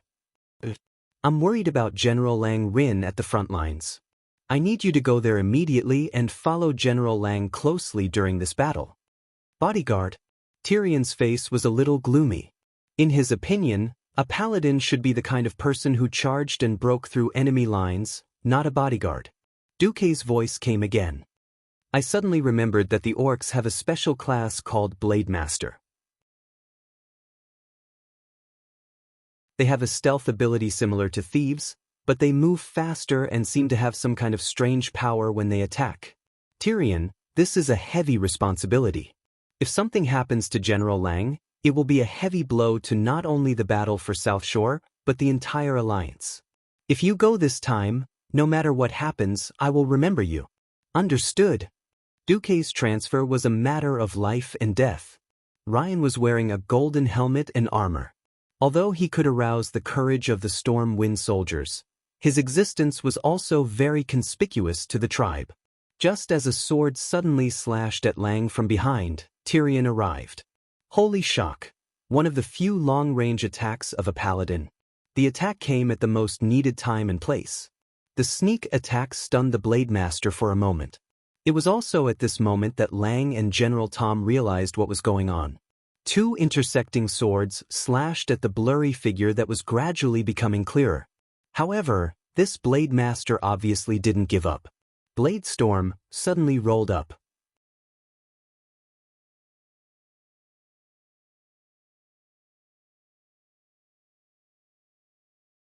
Chapter 259. It was another tornado-like attack, but compared to Grom's whirlwind slash, the blade storm was the real tornado, the real killer move. A terrifying tornado made of blood and wind swept up from the top of the mountain. Under the high-speed rotation, whether it was Thean, Lang, or Tom, they all lost track of the mysterious sword saint who had ambushed them. They could barely see a green figure spinning at high speed in the turbulent air currents. As Lang retreated with his sword, the Wang family guards beside him rushed forward without any regard for their own lives. The result was that the guards were instantly minced into meat paste. Looking at the familiar faces he had known for many years being killed by the sword, Lang almost wanted to rush into the storm of sword energy and fight it out with the other party. Tom Seamus slammed backwards, using his sturdy pauldrons to push Lang out of the blade storm's killing range. However, the other party chased after him like a shadow, determined to kill Lang. This was no longer a swordsmanship. The high-speed rotation of his body brought with it countless sword energies that were like real swords, slashing horizontally at everything that tried to block his way. The human bodies clad in standard iron armor, the thickened shields wrapped in wooden planks, the trenches dug around the mountain, and the stone pillboxes, everything looked so sturdy. However, all these seemingly indestructible things had become victims of the blade storm's terrifying meat grinder. The human body was cut into pieces, and even if it was picked up, it would not know how to piece it back together. The shield was cut into pieces. The trenches were instantly opened up, and the stone pillbox was directly lifted off the roof. The attack of this berserk sword saint was completely beyond human imagination. At this moment, Lang suddenly calmed down and accepted reality. He was very grateful to Tyrion Fordring who came at the last moment, and he knew very well that he was sent by Duque at a critical moment. But this kind of power was not something a mortal could resist, right? Listening to the high-speed cutting sound, Lang helplessly closed his eyes with a bitter smile. 1 second. 2 seconds. 5 seconds. The blade that represented death never came. Instead, it emitted an intense sound of metal clashing not far from him. Thean's tall and burly figure stood in front of him and Seamus like a nail. The storm of blades slashed at him. Countless swords on his body? Dismember the corpse into 10,000 pieces? None of this happened. Instead, Lang saw an oval cover that glowed with a holy golden light appear on Thean's body. It was this shield that withstood the seemingly invincible blade storm. Was this really a god? Looking at the System Elf's report, Duque was a little confused. Congratulations, Tyrion Fordring, who you urgently dispatched to the eastern battlefield, saved King Lang at the critical moment with blessing of sacrifice and divine protection. King Lang's attitude towards you has risen to entrust life and death. Duque knew what it meant, but Duque was more interested in Thean's two skills. Blessing of sacrifice. Use the power of the holy light to protect an ally, so that the user of the blessing bears a portion of any kind of damage. Divine protection. Stimulate the holy light in the body, using the power of the holy light to make oneself immune to all attacks for a few seconds. The holy light in this world seemed to be more powerful than he had imagined. On the other side, seeing that he couldn't kill Lang even with his ultimate move, the mysterious sword saint reluctantly retreated. His figure disappeared into thin air. After using his ultimate move, he would probably fall into a period of weakness for a long time. That kind of terrifying move, which concentrated all of his strength for a few days in an instant, would not come without a price. He wouldn't have to worry about that guy for a long time. At this time, in the image of the mage's eyes, he saw that Duque had sent Thean to save King Lang. There was a burst of applause in the command center. That's amazing! Vice Commander! Oh my God, how did you think of that? Duque was flattered because this was praise from the 5 kings of the Alliance. Although he had saved his boss, saving Lang was also helping these kings. With a great enemy in front of them, no one wanted the Alliance to fall apart. Well, now we just need to... Before Duque finished speaking, He saw a hunchbacked figure appear in the vision of the mage's eyes. In the next instant, the mage's eyes was destroyed. However, Duque saw that on the two hilltops closest to the port, two fire rain areas the size of 4 football fields had fallen. A fire rain area the size of 8 football fields? Was this done by an ordinary warlock? Duke and Antonidas looked out of the window at the same time, looking at the burning hills in the distance, and the people on fire who were writhing in pain.